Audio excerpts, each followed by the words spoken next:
بسم اللہ الرحمن الرحیم۔ السلام علیکم خواتین و حضرات۔ قرآن کی انالیٹیکل اسٹڈی کے سلسلے میں آپ کو خوش آمدید کہتا ہوں۔ آج کا جو ہمارا سیشن ہے یہ پچھلے سیشن سے کنٹینیوس ہے۔ ہم قرآن مجید کی سورہ نساء کی آیت 11 اور 12 کا مطالعہ کر رہے تھے، اور ان آیات میں آپ کو یاد ہوگا کہ میراث کا قانون جو ہے وہ زیر بحث ہے، اور اس میں ہم نے یہ دیکھا تھا کہ کس طرح سے ہمارے ٹریڈیشنل اسکالرز ان آیات کا انٹرپریٹیشن کرتے ہیں اور کس طرح سے اس قانون کو اخذ کرتے ہیں۔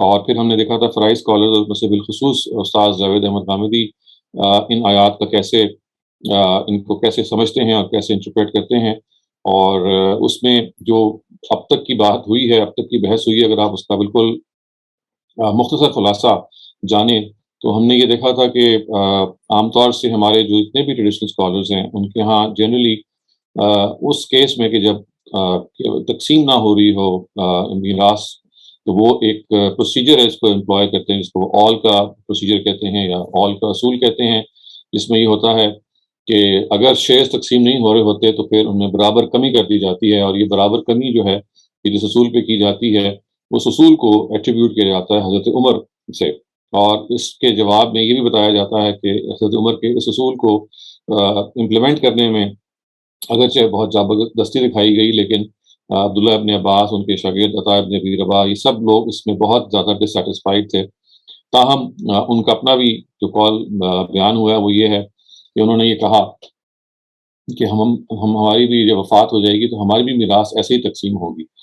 تو وہ بنیادی جو مسئلہ جہاں سے پیدا ہوتا ہے، شاید آپ کو یاد ہوگا، وہ یہاں سے پیدا ہوتا ہے کہ جب صرف بیٹیاں ہوں اولاد کے اندر، اور اس کے نتیجے میں ظاہر ہے کہ کچھ میراث بچ جاتی ہے، تو بیٹیوں کا جو معاملہ ہے اس سلسلے میں جو امپورٹنٹ بات ہے وہ یہ ہے کہ بیٹیوں کا جو شیئر ہے وہ ہمارے جو اسکالرز ہیں، ٹریڈیشنل اسکالرز، وہ پوری میراث سے دلوانا چاہتے ہیں، اور اس کے نتیجے میں ہم نے دیکھے گئے بعض کیسز کہ وہ تقسیم نہیں ہوتے اور میراث پوری طرح سے پہنچتی نہیں ہے، پھر اس پہ کمی کرنی پڑتی ہے۔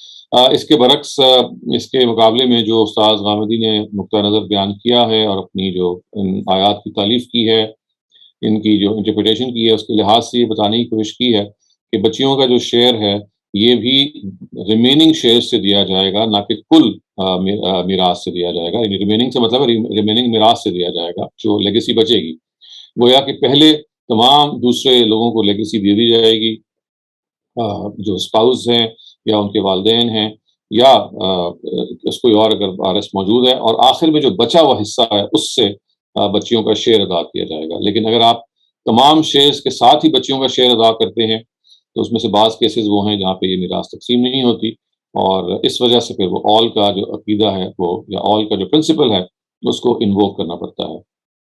یہی سلسلے میں میں نے یہ بھی عرض کیا تھا کہ وہ روایات جو یہ بتاتی ہیں کہ اگر ایک شخص کی صرف 2 لڑکیاں ہوں تو اس ضمن میں ہمارے ٹریڈیشنل اسکالرز ہیں وہ یہ کہتے ہیں کہ کیونکہ قرآن خاموش ہے کہ 2 اگر بچیاں ہوں تو ان کا شیئر کیا ہوگا، تو پھر وہ روایت سے اخذ کرتے ہیں۔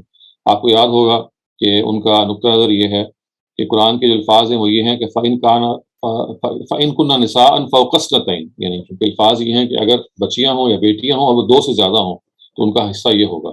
وَإِن كَانَتْ وَاحِدَةً فَلَهَا النِّصْفُ، اور اگر وہ ایک ہے تو اس کے لیے آدھا ہوگا۔ تو obviously قرآن مجید کے اس بیان کے نتیجے میں یہ سوال پیدا ہو جاتا ہے کہ 2 سے زیادہ کا حصہ بیان ہوا ہے اور 1 کا حصہ بیان ہوا ہے، لیکن 2 کا حصہ بظاہر بیان نہیں ہوا۔ تو ہمارے جو ٹریڈیشنل اسکالرز ہیں وہ کہتے ہیں اس کے لیے روایت کا سہارا لیا جائے گا، اور ایک حدیث ہے جس میں نبی صلی اللہ علیہ وسلم نے بتایا کہ کیسے بیٹیوں کو جو حصہ دیا جائے گا وہ کس طریقے سے دیا جائے گا، اور اس سلسلے میں جو حصہ انہوں نے بتایا 2 بیٹیوں کا وہ 2/3 ہی تھا، جس سے انہوں نے اخذ کیا کہ چونکہ 2 سے زیادہ کا بھی 2/3 ہے وہ قرآن نے بیان کر دیا، اور صرف 2 کا بھی 2/3 ہے جو حدیث نے بیان کر دیا۔ چنانچہ یہ قرآن اور حدیث کو اگر آپ ملا لیں تو دونوں کو ملا کے ہمیں یہ جواب مل جاتا ہے کہ 2 کا حصہ بھی وہی ہے جو 2/3 کا ہے۔ فرائض اسکالرز میں جب اس آیت کو زیر بحث کو لے کے آئے تو اس سلسلے میں یہ خاص طور سے بتایا کہ دیکھیے یہاں پہ فوق اثنتین سے پہلے اثنتین کا لفظ محذوف ہے، یعنی ورڈ جو ہے وہ اثنتین کا لفظ محذوف ہے، اور حذف کرنے کی وجہ یہ ہے کہ اگر اس کو درج کر دیا جائے تو ظاہر ہے ایک اناملی پیدا ہوتی ہے جو ترتیب سعودی سے جس طرح سے یا ترتیب نزولی سے جس طرح سے شیئرز بیان ہوئے ہیں، نزولی کا مطلب ہے ڈسینڈنگ آرڈر، تو اس میں خلل پڑتا ہے، کیونکہ آپ جو کہیں گے دو اور دو سے زیادہ اور ایک، تو ظاہر ہے یہ ڈسینڈنگ آرڈر اس سے سیٹسفائی نہیں ہوتا، یہ ٹھیک نہیں ہوتا. اور اگر آپ اس کو بعد میں حسب مانیں گے تو پھر زبان کے قاعدے کے لحاظ سے ٹھیک نہیں ہے. ہم جب اردو زبان میں بھی، عربی زبان میں جب یہ کہتے ہیں دو یا دو سے زیادہ، یہ نہیں کہتے دو سے زیادہ یا دو، یعنی محاورہ یہی ہے. تو اگر بعد میں اس کو حسب مانا جائے تو دو سے زیادہ یا دو الفاظ بولے جائیں گے جو کہ زبان کے لحاظ سے ٹھیک نہیں ہوں گے. تو قرآن مجید نے ان دونوں چیزوں کا لحاظ کرتے ہوئے پہلے میں اور آخر میں دونوں میں سے حذف کر دیا، اور صرف فوکس نتین سے جملے کا آغاز کیا، اور جملے کے آغاز ہی سے یہ دلیل مل جاتی ہے کہ یہاں پہ اصل میں دو کا جو شعر ہے وہ حذف ہے. اور چنانچہ وہ یہ رائے رکھتے ہیں کہ اس کے لیے کسی روایت کا سہارا لینے کی ضرورت نہیں ہے، کسی حدیث سے پوچھنے کی ضرورت نہیں ہے، بلکہ خود قرآن مجید ہی بتا دیتا ہے کہ یہ جو شیئرز ہیں یہ دو اور دو سے زیادہ کی شکل میں جب بچیاں ہوں تو وہ ایک ہی ہیں. ایک اور چیز جو پچھلی دفعہ زیر بحث نہیں آئی تھی، لیکن وہ میں چاہتا ہوں کہ آج ہم زیر بحث لے آئیں کیونکہ وہ ایک ضمنی چیز ہے. اس کے بعد ہم اصل کی طرف دوبارہ لوٹیں گے، اور آج ہم کلالہ کا جو ایشو ہے اس کو زیر بحث لے کے آئیں گے. کلالہ کی جو آیات ہیں وہ آیت نمبر 12 ہے، اور اس کے بعد آیت نمبر 176 ہے جو کہ اس سورہ کی آخری آیت ہے. اس کو ہم ابھی ڈسکس کریں گے. لیکن اس سے پہلے کہ ہم وہ کلالہ کے ایشو کو ڈسکس کریں، بہن اور بھائیوں کا جو حصہ جیسے کہ استاد غامدی نے سمجھا ہے، وہ چونکہ ایک اس کی ڈسکشن باقی تھی، تو ذرا ہم ایک نظر اس کو دیکھ لیں. تو یہ آپ دیکھیے، اس کو ہم ذرا اس جگہ سے پڑھ رہے ہیں کہ جہاں پہ والدین کا حصہ بیان ہوا ہے. یہ اگر آپ عربی عبارت کو دیکھیں گے تو یہ تیسری لائن میں شروع ہو رہی ہے ولی ابویہ کے ورڈ سے. جہاں پہ آپ یہ دیکھیں کرسر ہے اس وقت ولی ابویہ ہے، تو اگر آپ یہاں سے پڑھیں گے ولی ابویہ لکل واحد منہم السدس مما ترک ان کان لہ ولد فإن لم يكن له ولد وورثه أبواه فلأمه الثلث فإن كانوا له إخوة فلأمه السدس من بعد وصية يوصي بها أو دين. آپ اس کا ترجمہ آپ دیکھ لیجئے. ہم اس کو یہاں سے پڑھنا شروع کریں گے. لیکن ترکے کا چھٹا حصہ اس سے پہلے میت کے والدین میں سے ہر ایک کو ملنا چاہیے. دیکھیں ولی ابویہ لکل واحد منہم السدس، یعنی ابویہ کا مطلب ہے والدین، تو والدین میں سے ہر ایک کا 1/6 ہے. سدس کا مطلب ہے 1/6 ہے. اور یہ بتا دیا گیا کہ یہ جو 1/6 ہے یہ ان کو ملے گا، اور اس میں جو 1/6 کا حصہ ہے وہ اس سے پہلے یعنی بچوں کو یا اولاد کو دینے سے پہلے دیا جائے گا اگر اس کی اولاد ہو. یعنی یہ کہا گیا ہے کہ اگر اولاد ہوگی تو یہ کام ہوگا، اور اگر اولاد نہیں ہوگی اور والدین ہی وارث ہوں گے تو تیسرا حصہ اس کی ماں کا ہے. یعنی اگر اولاد نہیں ہوگی اور والدین ہوں گے تو تیسرا حصہ اس کی ماں کا ہے. اس کا کیا مطلب ہے کہ اگر ماں کا 1/3 حصہ ہے تو آپ سے آپ پتہ چل جائے گا کہ جو دوسرا 2/3 ہے وہ باپ کا ہوگا، کیونکہ they are now the only heirs. اور اب یہ کہہ دیا گیا کہ لیکن اگر بہن اس کے بہن بھائی بھی ہوں تو ماں کے لیے وہی چھٹا حصہ ہے اور باپ کے لیے وہی چھٹا حصہ ہے. تو نہیں، یہاں فل امہ سدس کے آگے جو الفاظ حذف ہیں ولی ابی ہی سدس ایزن، یعنی ایزن کا ورڈ تو ضرورت نہیں ہے ہمیں، لیکن آپ کو اوپر آپ دیکھیے نا کہ جب اولاد ہوتی ہے تو اس کی موجودگی میں والدین کا حصہ، دونوں والدین کا حصہ 1/6 ہے، 1/6. لیکن اگر والدین اولاد نہیں ہے اور والدین ہی وارث ہیں تو پھر یہ کہا گیا وارث فلأمہ الثلث، تو پھر والدہ کے لیے 1/3 ہے. تو اگر 1/3 والدہ کے لیے ہے اور والدین ہی اس کے وارث ہیں تو 1/3 اگر آپ نے ماں کو دے دیا تو obviously آپ سے آپ 2/3 ماں کو باپ کو چلا جائے گا. لیکن اب ایک مزید استغراق کیا گیا اور یہ کہا گیا کہ اگر اس کے بہن بھائی ہیں تو پھر وہی ماں کے لیے چھٹا حصہ ہے جو اوپر بیان ہوا ہے. تو جب ہم کہیں گے وہی چھٹا حصہ ہے تو آپ سے آپ پتہ چل جائے گا کہ باپ کے لیے بھی وہی چھٹا حصہ ہے. تو اس سے یہ بات ڈرائیو انہوں نے کی ہے کہ اصل میں جو بچے ہیں، یعنی جب اولاد نہیں ہوتی تو پھر بہن بھائی اولاد کے قائم مقام ہوتے ہیں، کیونکہ دونوں کے کیس میں شیئرز ایک ہی ہیں. یعنی استاذ یہ کہتے ہیں کہ اگر اولاد ہے تو ماں اور باپ کا حصہ 1/6 ہے. ایسے ہی نا قرآن یہ کہتا ہے. پھر قرآن یہ کہتا ہے کہ اگر والدین ہی وارث ہیں، they are the only heirs, تو فلأمہ الثلث، تو پھر ماں کے لیے 1/3 ہے. تو جب ماں کے لیے 1/3 ہے تو بقیہ 2/3 تو باپ کو چلا جائے گا، اس لیے کہ وہی وارث ہیں. اب وہ کہتے ہیں کہ نہیں، اگر بہن بھائی موجود ہیں، بہن بھائی موجود ہے اور اولاد نہیں ہے تو پھر وہ 1/6 اور 1/6 چلا جائے گا. تو اس سے بالکل ایک انڈیکیشن مل جاتی ہے کہ اصل میں جو بہن بھائی ہیں وہ اولاد کے قائم مقام ہے. اگر اولاد نہیں ہوگی تو جو اولاد کا شیئر ہے وہی بہن بھائیوں کو چلا جائے گا. تو یہ وہ امپلیسٹ چیز ہے جو یہاں پہ بیان ہوئی ہے. اور ہم ابھی آگے آیت 176 کو پڑھیں گے تو اس میں آپ کو واضح ہو جائے گا کہ وہاں قرآن نے ایکسپلسٹلی مینشن بھی کر دیا ہے کہ اولاد کی عدم موجودگی میں بہن بھائی وارث ہوتے ہیں. اولاد کی موجودگی میں جو شیئر والدین کو ملتا ہے وہ بالکل وہی ہے جو بہن بھائیوں کی موجودگی میں والدین کو ملتا ہے اگر اولاد ایبسنٹ ہے. تو یہ وہ ایک نازک سی ڈیریویشن ہے جو انہوں نے کی، اور جو میں یہ سمجھتا تھا کہ آپ کے سامنے آ جائے. اس سے پہلے کہ ہم آج کا جو اصل موضوع ہے ان آیات کو انٹرپریٹ کرنے کا اس کا آغاز کریں، یہ ایک بہت مارکت الآراء بحث ہے جو ہم آج سمجھنے اور کرنے جا رہے ہیں.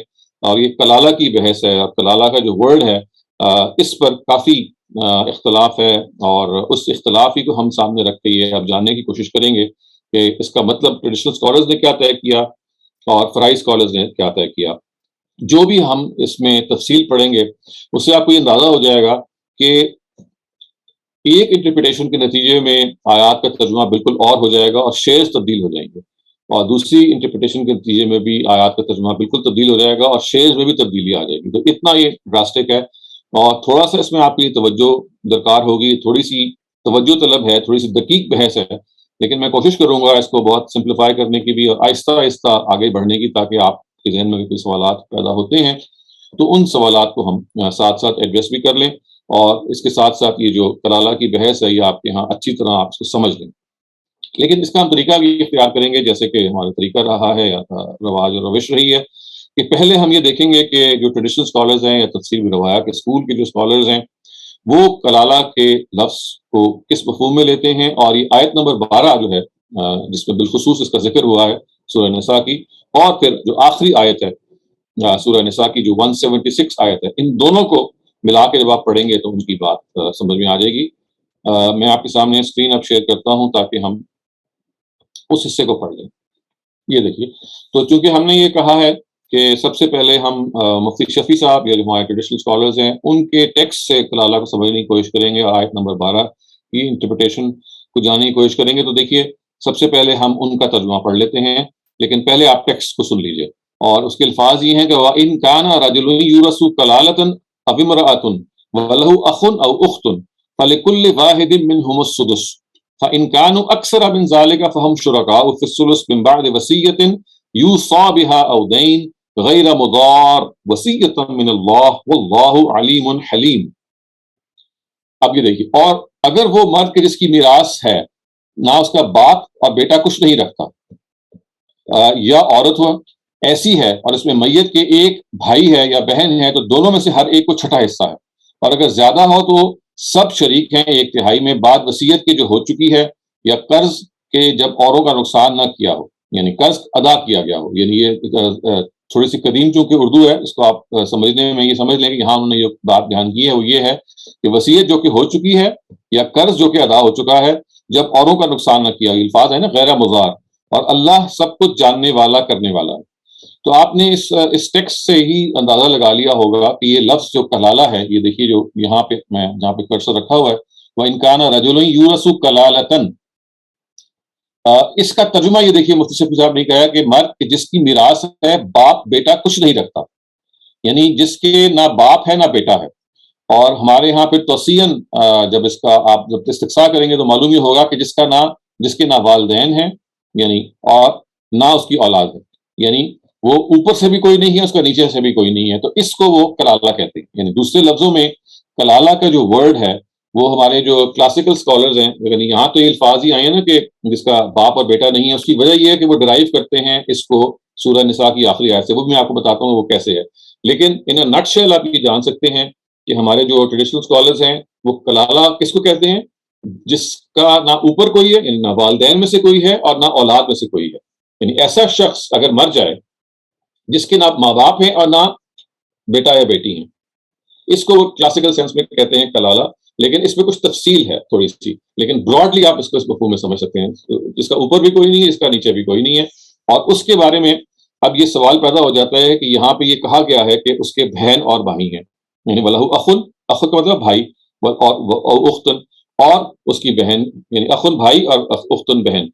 اب یہ سوال پیدا ہوتا ہے کہ یہ کہا جا کہ ایسا شخص کہ جس کی نہ اوپر ماں باپ ہے اور نہ نیچے اولاد ہے، یعنی نہ ورٹیکل کوئی بھی نہیں ہے، اب ہاریزونٹل میں بہن بھائی ہیں، تو پھر ان کی میراث کیسے ہوگی؟ وہ آیت آگے بیان کر دیتی ہے. اب یہاں ایک قضیہ پیدا ہوتا ہے، ایک مشکل پیدا ہوتی ہے جو میں چاہتا ہوں آپ کے سامنے آ جائے. وہ یہ ہے کہ جب آپ نے کلالہ کا انہوں نے مطلب یہ لے لیا جو کہ یہاں بیان ہوا ہے کہ جس کے نہ والدین ہیں اور نہ جس کی اولاد ہے، اور اگر اس کا کوئی بہن اور بھائی ہیں تو میراث اس طرح تقسیم ہوگی. اب یہ ایک تعارض پیدا ہوتا ہے. تعارض سے کیا مطلب ہے؟ کانٹرڈکشن، ایک تضاد پیدا ہوتا ہے. اس لیے کہ سورہ نساء کی جو آخری آیت ہے وہ بھی اصل میں دراصل کلالہ ہی کی گفتگو کر رہی ہے، اور وہاں پہ بھی وہ بہن اور بھائی ہوں کی گفتگو کرتے ہوئے بتا رہی ہے کہ ان کا شیئر کیا ہے.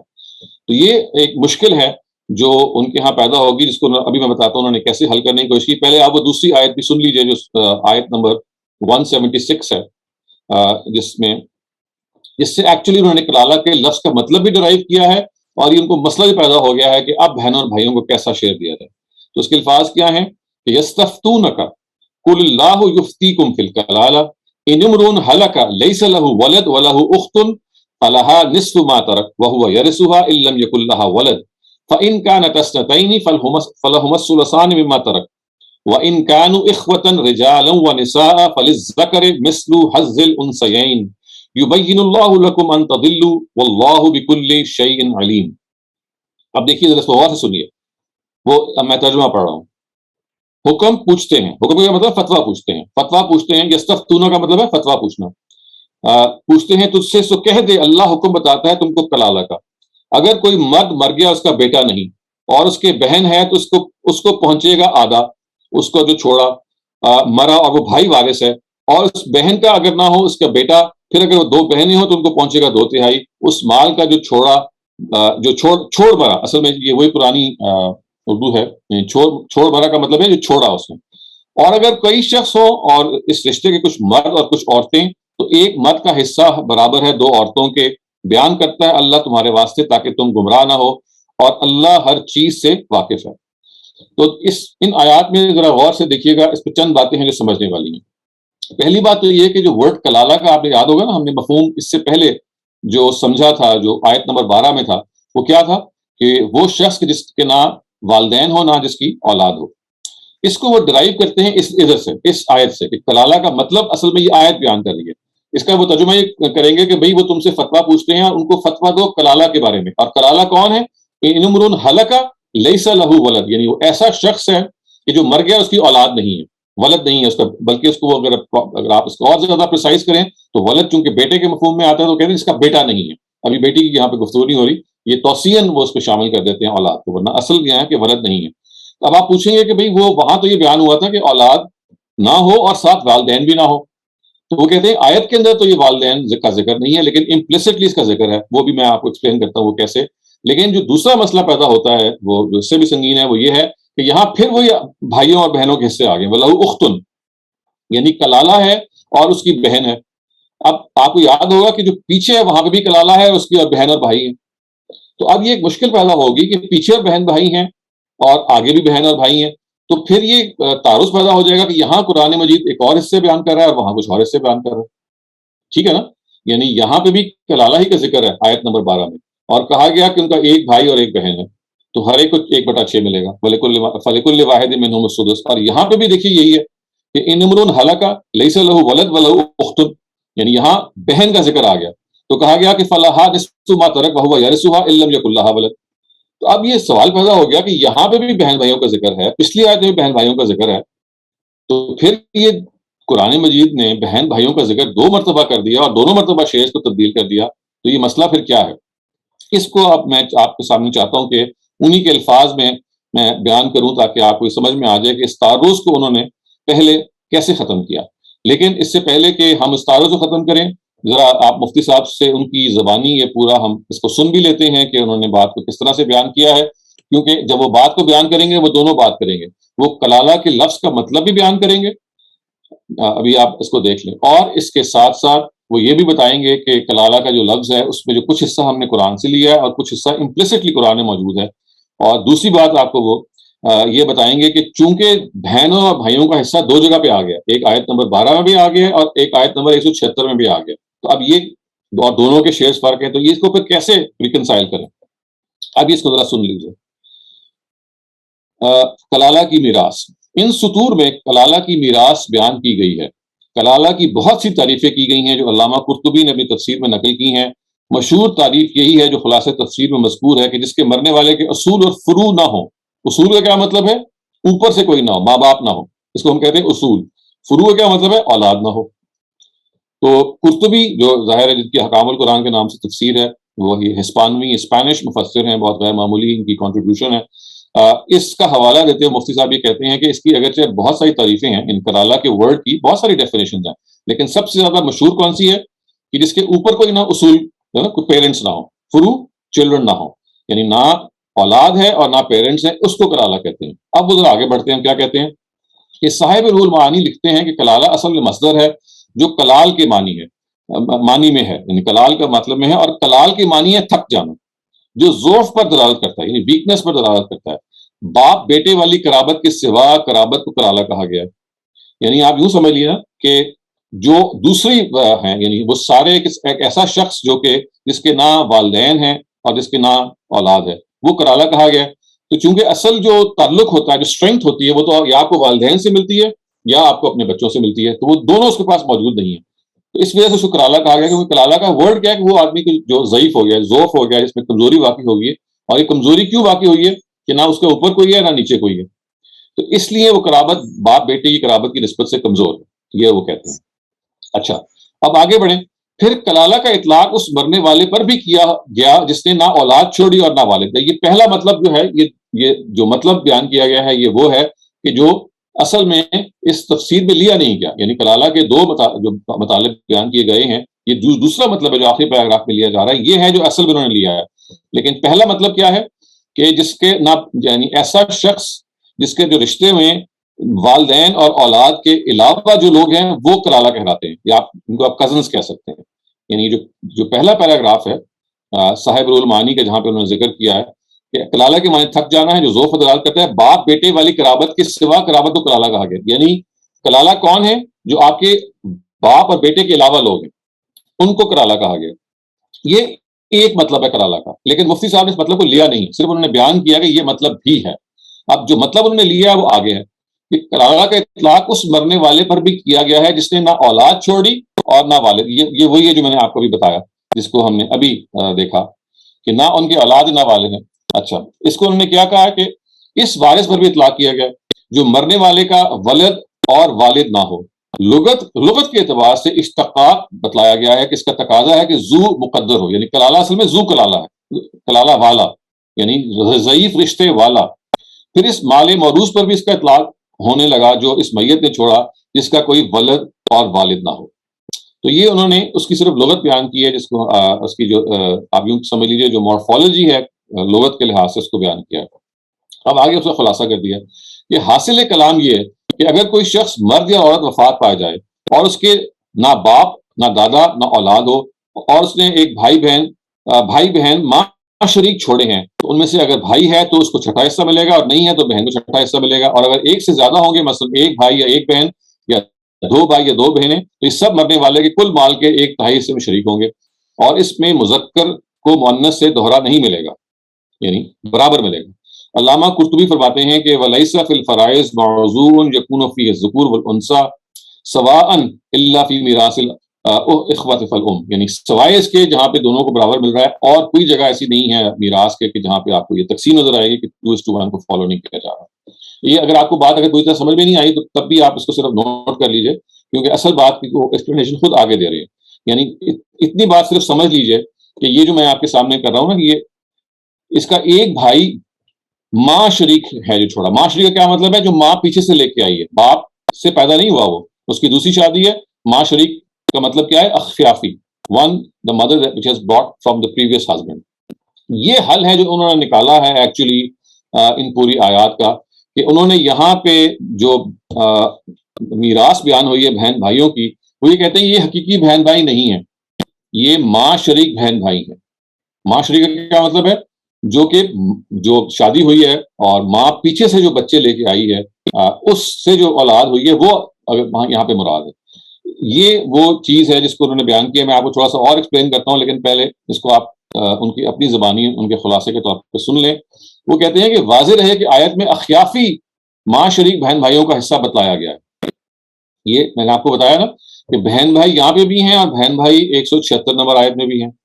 تو وہ یہ کہتے ہیں کہ نہیں، یہاں اصل میں بہن بھائی اینی مراد نہیں. اینی کا مطلب ریئل بھائی مراد نہیں ہے. بلکہ یہاں مراد ہے ماں شریک بہن بھائی، جو ماں پیچھے سے لے کے آئی ہے۔ اچھا، اب وہ آگے کیا کہتے ہیں کہ اگرچہ قرآن کریم میں اس آیت میں یہ قید مذکور نہیں ہے، لیکن یہ قید بالاجماع معتبر ہے۔ یعنی یہ جو قید لگائی ہے نا کہ وہ جو بہن بھائی ہیں، یہ وہ ماں شریک بہن بھائی ہیں، they are from the mother side. وہ کہتے ہیں قرآن میں تو یہ لفظ نہیں ہے، لیکن اب وہ کہتے ہیں کہ یہ ہم نے اس لیے لگائی ہے کہ حضرت سعد بن ابی وقاص کی قرات بھی اس آیت میں اس طرح سے ہے کہ وَلَهُ أَخٌ أَوْ أُخْتٌ مِّنْ أُمِّهِ۔ یہ اس کو آپ سمجھ لیجیے اچھی طرح، یعنی وہ یہ آپ کو بتانے کی کوشش کر رہے ہیں کہ یہ تعویل اگر آپ چاہتے ہیں کہ صحیح ہو جائے، کیونکہ بہن اور بھائیوں کا حصہ یہاں پہ بھی بیان ہوا ہے اور آیت نمبر 176 میں بیان ہوا ہے، تو اب یہ تو نہیں اللہ میاں کر سکتے نا کہ بہن بھائیوں کا حصہ دو دفعہ بیان کریں اور دونوں مرتبہ مختلف بیان کریں۔ اس کا حل انہوں نے نکالا۔ حل کیسے نکالا؟ وہ حل یہاں اس طرح سے نکالا ہے، وہ کہتے ہیں کہ آیت نمبر 12 میں جو بہن بھائیوں کا حصہ بیان ہوا ہے کلالہ کے، وہ کون ہے؟ وہ اخیافی بہن بھائی ہیں۔ اخیافی کا کیا مطلب ہے؟ ماں شریک، which the mother has brought، یعنی پچھلے شوہر سے پیدا ہوئے ہوئے اور وہ ماں لے کے آئی ہے، ٹھیک ہے۔ اور وہ جو آیت 176 میں بیان ہوئے ہیں وہ اللاتی اور حقیقی ہیں۔ اللاتی کا کیا مطلب ہے؟ جو باپ شریک ہیں، جو باپ لایا ہوا ہے، اور حقیقی کا کیا مطلب ہے؟ جو میاں انہی کپل سے اپنے پیدا ہوئے ہوئے ہیں۔ تو یہ تین ٹرمز ہیں، پہلے ان کو آپ اچھی طرح سمجھ لیں جو ہمارے اسکالر استعمال کرتے ہیں۔ ایک ہے اخیافی، اخیافی کا کیا مطلب ہے؟ جو ماں شریک ہے۔ اللاتی، عین لام الف تے، یہ اللاتی یہ ہے باپ شریک، ماں شریک باپ شریک۔ اور حقیقی کون ہے؟ جو ان دونوں کے ملاپ سے پیدا ہوئے ہیں، وہ پیچھے سے نہیں آئے، اس کو وہ کہتے ہیں حقیقی۔ تو تعارض کیسے انہوں نے دور کیا؟ انہوں نے تعارض اس طرح سے دور کیا کہ انہوں نے کہا کہ دیکھیے یہ جو آیت ہے نا، آیت نمبر 12، اس میں بہن بھائیوں کا ذکر ہے، لیکن یہاں حقیقی بہن بھائی مراد نہیں ہے، یہاں ماں شریک مراد ہے۔ اور وہ جو آخری آیت ہے اس میں بہن بھائی کا ذکر ہے، تو وہاں اللاتی اور حقیقی مراد ہے۔ اللاتی کا کیا مطلب ہے؟ جو باپ لے کے آیا پیچھے سے، یعنی کسی اور سے شادی ہوئی اس کی، اس سے ہٹ کے پھر اب دوبارہ جب شادی کی، جو پچھلی بیوی سے اولاد تھی اس کو ہم کہیں گے کہ وہ اپنے پاس سے لے کے آئے، آگے ساتھ لے کے آئے، جو باپ شریک بنتی ہے وہ اللاتی ہے۔ اور حقیقی کو بھی وہ اسی مفہوم میں لے لیتے ہیں کہ میاں بیوی کی جب آپس میں جب شادی ہوئی، یعنی جب نیا کپل بنا، تو اس کی جو اپنی اولاد ہے اس کو حقیقی اولاد کہتے ہیں۔ باپ شریک، ماں شریک اور حقیقی۔ اب سوال یہ پیدا ہوتا ہے کہ وہ خود کہتے ہیں بھی قرآن میں تو یہ تقسیم ہے ہی نہیں، قرآن میں تو یہاں پہ بھی بہن بھائیوں کا ذکر ہے، آخر میں بھی بہن کا ذکر ہے، مطلب there is absolutely no distinction۔ اب وہ کہتے ہیں کہ قرآن کی ایک قرات ہے، یعنی اس میں آپ اضافہ کرتے ہیں، یہ ایک سگنیفیکنٹ بات ہے۔ وہ کہتے ہیں کہ اصل میں سعد بن ابی وقاص نے اور بھی بہت سارے صحابہ نے جب آیت نمبر 12 پڑھی تو اس میں کچھ اور الفاظ بھی تھے جو اب ہمارے مصحف میں نہیں ہیں، قرآن میں نہیں ہیں، قرآن سے نکال دیے گئے ہیں، لیکن اجماع ہے کہ وہ موجود ہیں، یعنی understood to be present، اور ہم تعویل اس کے لحاظ سے کریں گے۔ تو وہ الفاظ کیا ہیں؟ من امہ، یعنی وَلَهُ أَخٌ أَوْ أُخْتٌ من امہ، یعنی ایسے بہن بھائی جو اپنی ماں کی طرف سے ہیں، جن کو اخیافی کہتے ہیں۔ تو اخیافی کا جو ورڈ ہے وہ یہاں سے لے کے آئے ہیں۔ تو کہتے ہیں کہ ورڈ قرآن کی اصل ٹیکسٹ میں تو موجود نہیں ہے، لیکن سعد بن ابی وقاص نے من امہ کی قید سے اس آیت کو پڑھا ہے، یعنی اس میں اضافہ کیا ہے، اور ہم اگرچہ یہ الفاظ بن امہ اس وقت موجود نہیں ہیں، لیکن ہم ان کو ایکسیپٹ کر رہے ہیں، اس لیے کہ اس سے مسئلہ بھی حل ہو رہا ہے۔ اس سے مسئلہ کیسے حل ہو رہا ہے کہ یہاں اخیافی بہن بھائی مراد ہیں، اور آخر میں جو بہن بھائی ہیں وہ اللاتی اور حقیقی ہیں۔ اللاتی وہی باپ شریک، حقیقی کیا؟ جو ان کی اپنی اولاد ہے۔ تو اس طرح سے خواتین حضرات انہوں نے اس مسئلے کو حل کیا، جو کہ ظاہر ہے کہ ایک بہت بڑا نازک سوال پیدا کرتا ہے، جیسے کہ پچھلی دفعہ ہم نے جب ڈسکس کیا تو آل کے معاملے میں سوال پیدا ہوتا ہے کہ اگر آل اللہ تعالیٰ نے اسی طرح سے شیئرز کو تقسیم کرنا تھا کہ وہ شیئرز تقسیم ہی نہیں ہوتے، اور ان کو تقسیم کرنے کے لیے ضروری تھا کہ پھر یہ ذوالفقر نکالا جاتا اور ایل سی ایم کے ذریعے سے مسئلہ حل کیا جاتا ہے۔ تو جیسے آپ نے دیکھا، آپ کے عطاب نے بھی، روا نے اور عبداللہ ابن عباس نے یہ تبصرہ کیا کہ جو خدا ریت کے ذروں کو گن لیتا ہے، ریت کے ذرے جو ہیں جس خدا کے علم میں ہے، وہ کیا 1/2 اور 2/3 اور اس کی تقسیم کو ایگزیکٹ نہیں کر سکتا؟ یہ کیسے مانا جا سکتا ہے؟ تو جیسے وہاں وہ انیملی پیدا ہوئی، وہ ایمبیگوٹی پیدا ہوئی، اس کا حل انہوں نے آل سے کیا۔ یہاں یہ ایمبیگوٹی پیدا ہوئی کہ آیت نمبر 12 میں بہن بھائیوں کا ذکر ہے اور بہن بھائیوں کا ذکر آیت نمبر 176 میں بھی ہے، دونوں میں ذکر ہے۔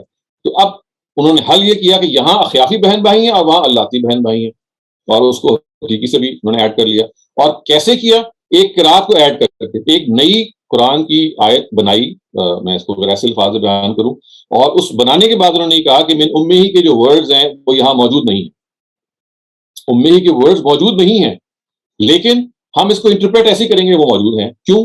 اس لیے کہ سعد بن ابی وقاص جو ایک بہت بڑے صحابی اسکالر تھے، اس کے علاوہ اور بھی بعض ان کے صحابی اسکالرز ہیں، ان سب نے یہاں پہ من امہ پڑھا ہے، مصحف میں اس وقت نہیں ہے وہ، یعنی قرآن میں کہیں آپ من ام ہی نہیں پڑھیں گے، لیکن تمام جتنی بھی عربی تفاسیر ہیں تمام، یعنی قاطبتاً وداؤٹ ایکسیپشن، اس سب میں وہ یہ کہتے ہیں کہ یہاں پہ ہم یہ من ام ہی کا اضافہ مانتے ہیں اگرچہ کہ ٹیکسٹ میں نہیں ہے. پھر جا کے وہ مسئلہ حل کرتے ہیں کہ یہاں حقیقی بہن بھائی ذکر نہیں، یہاں پہ اخیافی یعنی ماں شریک، اور آخر میں جو ذکر ہے وہ باپ شریک کا ہے. تو اس کو بھی ہم میں نے چاہا کہ تھوڑا سا آپ ایکسپلین کر لیں، لیکن ان کی بات چونکہ ابھی چل رہی ہے تو ہم اس کو تھوڑا سا آگے دیکھ لیتے ہیں، پھر ہم دیکھتے ہیں کہ اس کا دوسرا جو حل کیا گیا ہے وہ کیا ہے. واضح رہے کہ اس آیت میں اخیافی ماں شریک یہ حصہ جو میں پہلے پڑھ چکا ہوں، لیکن میں نے آپ کو جو ایکسپلین کیا تو میں ایک مرتبہ یہ پیراگراف دوبارہ پڑھ رہا ہوں تاکہ آپ کو اور واضح ہو جائے کہ واضح رہے کہ اس آیت میں اخیافی ماں شریک بہن بھائی کا حصہ بتلایا گیا ہے. اگرچہ قرآن کریم اس آیت میں یہ قید مذکور نہیں ہے، یعنی قرآن کریم میں اخیافی بہن بھائیوں کا ذکر نہیں ہے، صرف بہن بھائیوں کا ذکر ہے. لیکن اب دیکھیں وہ کیا کہتے ہیں، یہ قید بالاجماع معتبر ہے، کنسنسس ہے، اس لیے اس کا اعتبار کیا جائے گا. اور کیوں کیا جائے گا؟ حضرت سعد بن عباس کی قرات بھی اس آیت میں اس طرح ہے کہ وَلَهُ أَخٌ أَوْ أُخْتٌ مِّنْ أُمِّهِ، یعنی جس کا ہے اس کی ماں سے، یعنی ماں جو پیچھے سے لے کے آئی ہے، جیسا کہ علامہ قرطبی صاحب روح المعانی جو آلوسی ہیں اور ابو بکر جساس اور دیگر حضرات نے نقل کیا ہے. گو یہ قرات متواتر نہیں ہے، لیکن اجماع امت ہونے کی وجہ سے معمول بہا ہے. یعنی ایک مزید بات یہ ہے جو انہوں نے بیان کی ہے، یہ قرات پہلے تو انہوں نے ایڈ کی، انہوں نے کہا جی کہ اس کے بغیر مسئلے کا حل نہیں ہوتا. پھر انہوں نے کہا کہ یعنی یہ قرات بھی متواتر نہیں ہے، قرات بھی متواتر نہیں ہے، خبر واحد سے کہیں پہنچی ہے، لیکن چونکہ اجماع ہو گیا ہے تو اب یہ قید معتبر ہے. تو دیکھیں دو سٹیپس ہو گئے. پہلا سٹیپ یہ ہے کہ قرآن کے ٹیکسٹ میں یہ موجود نہیں ہے. دوسرا سٹیپ یہ ہے کہ اگر آپ نے اضافہ کیا ہے تو چلیں کسی حد تک اگر اضافہ کرنا تھا تو جو کلاسیکل کانسیپٹ ہے وہ یہ کہ تواتری کا ہونا چاہیے تھا. آپ قرآن میں کوئی غیر متواتر قرات نہیں داخل کر سکتے، تو اس کا بھی اعتبار نہیں کیا گیا. ایک نئی قرات کو جو کہ ایک خبر واحد ہے اس کا اعتبار کیا گیا، چونکہ اس سے مسئلہ حل ہو رہا ہے، تعارض ختم ہو جائے گا، کانٹرڈکشن ختم ہو جائے گی. یہاں پہ بھی بہن بھائی اگر ہیں تو یہاں پہ اخیافی بہن بھائی ہیں، وہاں اگر ہیں تو وہ اللاتی بہن بھائی ہیں. ٹھیک ہے نا؟ تو وہ کہتے ہیں کہ نہ تو یہ قرات قرآن میں موجود ہے اور نہ یہ قرات متواتر ہے، دونوں باتیں نہیں ہیں، لیکن اجماع اس پہ ہے. تو اس سے آپ اندازہ لگائیں کہ ہمارے ہاں جو کلاسیکل اسکالرز ہیں ان کے ہاں جو اجماع کی خیر معمولی حیثیت ہے وہ یہ ہے کہ اگر کسی خبر واحد پر جو مفہوم جس سے مستفاد ہوتا ہے اس پہ بھی اگر اجماع ہو جائے یا اتفاق ہو جائے تو وہ حجت ہوتا ہے. اور حجت ہونے کے نتیجے میں یہ ایک ایسی سچویشن پیدا ہو جاتی ہے کہ جس کے نتیجے میں پھر اگر آپ خبر واحد کو بھی لیتے ہیں اور قرآن کے متن میں داخل کرتے ہیں تو اس کی بنیاد پہ آپ تعویل کر سکتے ہیں. تو یہ ان کا سٹیٹڈ اور کلاسیکل موقف ہے. اس کو تھوڑا سا آگے آپ سمجھ لیجیے. ٹھیک ہے، اس کو آپ ذرا دوبارہ دیکھیے کہ گویا قرات متواتر نہیں ہے، لیکن اجماع امت ہونے کی وجہ سے معمول بہا ہے. معمول بہا کا کیا مطلب ہے؟ اس پر عمل ہوگا، it shall be followed. اور اس کی ایک واضح دلیل یہ ہے کہ اللہ تبارک و تعالیٰ نے سورہ نساء کے ختم پر بھی کلالہ کی میراث کا ذکر کیا ہے. وہی 176 آیت ہے. وہاں بتایا ہے کہ اگر ایک بہن ہو تو اس کو آدھا ملے گا، اور اگر ایک بھائی ہو تو اپنی بہن کے پورے مال کا وارث بنے گا، اور اگر دو بہنیں ہیں تو 2/3 مال پائیں گی. اور اگر متعدد بھائی بہن مذکور ہوں تو مذکر کو مؤنث سے دوہرا دیا جائے گا. سورت کے ختم پر جو یہ حکم ارشاد فرمایا ہے یہ عینی یعنی حقیقی بھائی اور اللاتی یعنی باپ شریک بھائی بہن کا ذکر ہے. اگر یہاں اللاتی اور عینی بھائی بہن بھائیوں کو شامل کر لیا جائے تو احکام میں تعارض لازم آئے گا. یہ ہے اصل بات، اس کو میں دوبارہ پڑھ رہا ہوں. یعنی اگر یہاں اللاتی، عینی کون ہے؟ وہی جو حقیقی ہیں، جو نہ باپ شریک ہے نہ ماں شریک ہے. وہ کہتے ہیں اگر یہاں پہ بھی ہم اللاتی اور عینی مان لیں تو یہ ایک تعارض پیدا ہو جائے گا. یعنی تعارض کا کیا مطلب ہے کہ پھر ہم کیسے اس کو ڈیٹرمن کریں گے کہ یہاں کون مراد ہے وہ کہاں مراد ہے. تو یہ تعارض تھا جس کو دور کرنے کے لیے انہوں نے خبر واحد کو سامنے رکھ کے یہ کہا کہ بھئی متواتر قرات تو نہیں ہے، مصحف میں بھی نہیں ہے، لیکن اس سے مسئلہ حل ہو رہا ہے کہ من امی کے ورڈ آ گئے ہیں. تو جب یہاں من امی کے ورڈ آ گئے ہیں تو یہ آپ سے آپ وہ کہتے ہیں کہ پھر وہاں من ابی ہی ہوگا. یعنی یہاں ہے نا جو بہن بھائیوں کا ذکر ہے وہ کون ہے؟ جو ماں شریک ہے which the mother has brought. تو کہتے ہیں جب یہ یہاں پہ ایکسکلوڈ ہو گئے، یہاں یہ مراد ہے تو ادھر آپ سے آپ پھر باپ شریک مراد ہوں گے. باپ شریک کا وہی مطلب ہے جو ماں شریک کے اپوزٹ ہے. اور چونکہ اب عینی کا ذکر ہی نہیں آیا، عینی کا کیا مطلب ہے؟ جو حقیقی ہیں، جو ایکچوئل ہیں، جو پیچھے سے نہیں آئے ہیں بلکہ اسی کپل سے اپنے خود پیدا ہوئے ہیں. تو کہتے ہیں اگر یہاں من امہ کا ذکر آ گیا ہے تو وہاں پھر اب دونوں کو ماننا پڑے گا، وہاں من ابیہ کو بھی ماننا پڑے گا کہ یہ وہ بہن بھائی ہیں کہ جو باپ شریک ہیں، اور یہ بھی ماننا پڑے گا کہ جو حقیقی ہیں۔ تو آیت نمبر 176 بہن بھائیوں کو بیان کر رہی ہے، اللاتی اور عینی، from the father side and from which are born from the couple as well۔ اس طرح سے وہ اس کو حل کرتے ہیں، اور کلالہ کے مفہوم کو جیسے میں نے عرض کیا وہ اس مفہوم میں لیتے ہیں کہ یہاں اصل میں مراد کیا ہے؟ یہاں اصل میں مراد یہ ہے کہ وہ شخص کہ جس کا باپ نہیں ہے اور نہ اس کا جس کی اولاد نہیں ہے، جبکہ یہ بھی انہوں نے تذکرہ کیا کہ کلالہ کا ایک دوسرا مفہوم یہ ہے کہ جو ماں اور باپ کے علاوہ کی قرابت ہے وہ کلالہ ہے، یعنی اوپر بھی کوئی نہیں ہے ایسا شخص کہ جس کی قرابت ماں اور باپ کے علاوہ ہے تو وہ شخص آپ کے کلالہ ہے۔ مثلا آپ کے بہن بھائی آپ کے کلالہ ہے، کیونکہ بہن بھائی جو ہے نہ ماں باپ ہے اور نہ اولاد ہے، تو سب سے بڑے کلالہ کون سے؟ وہ بہن بھائی ہیں۔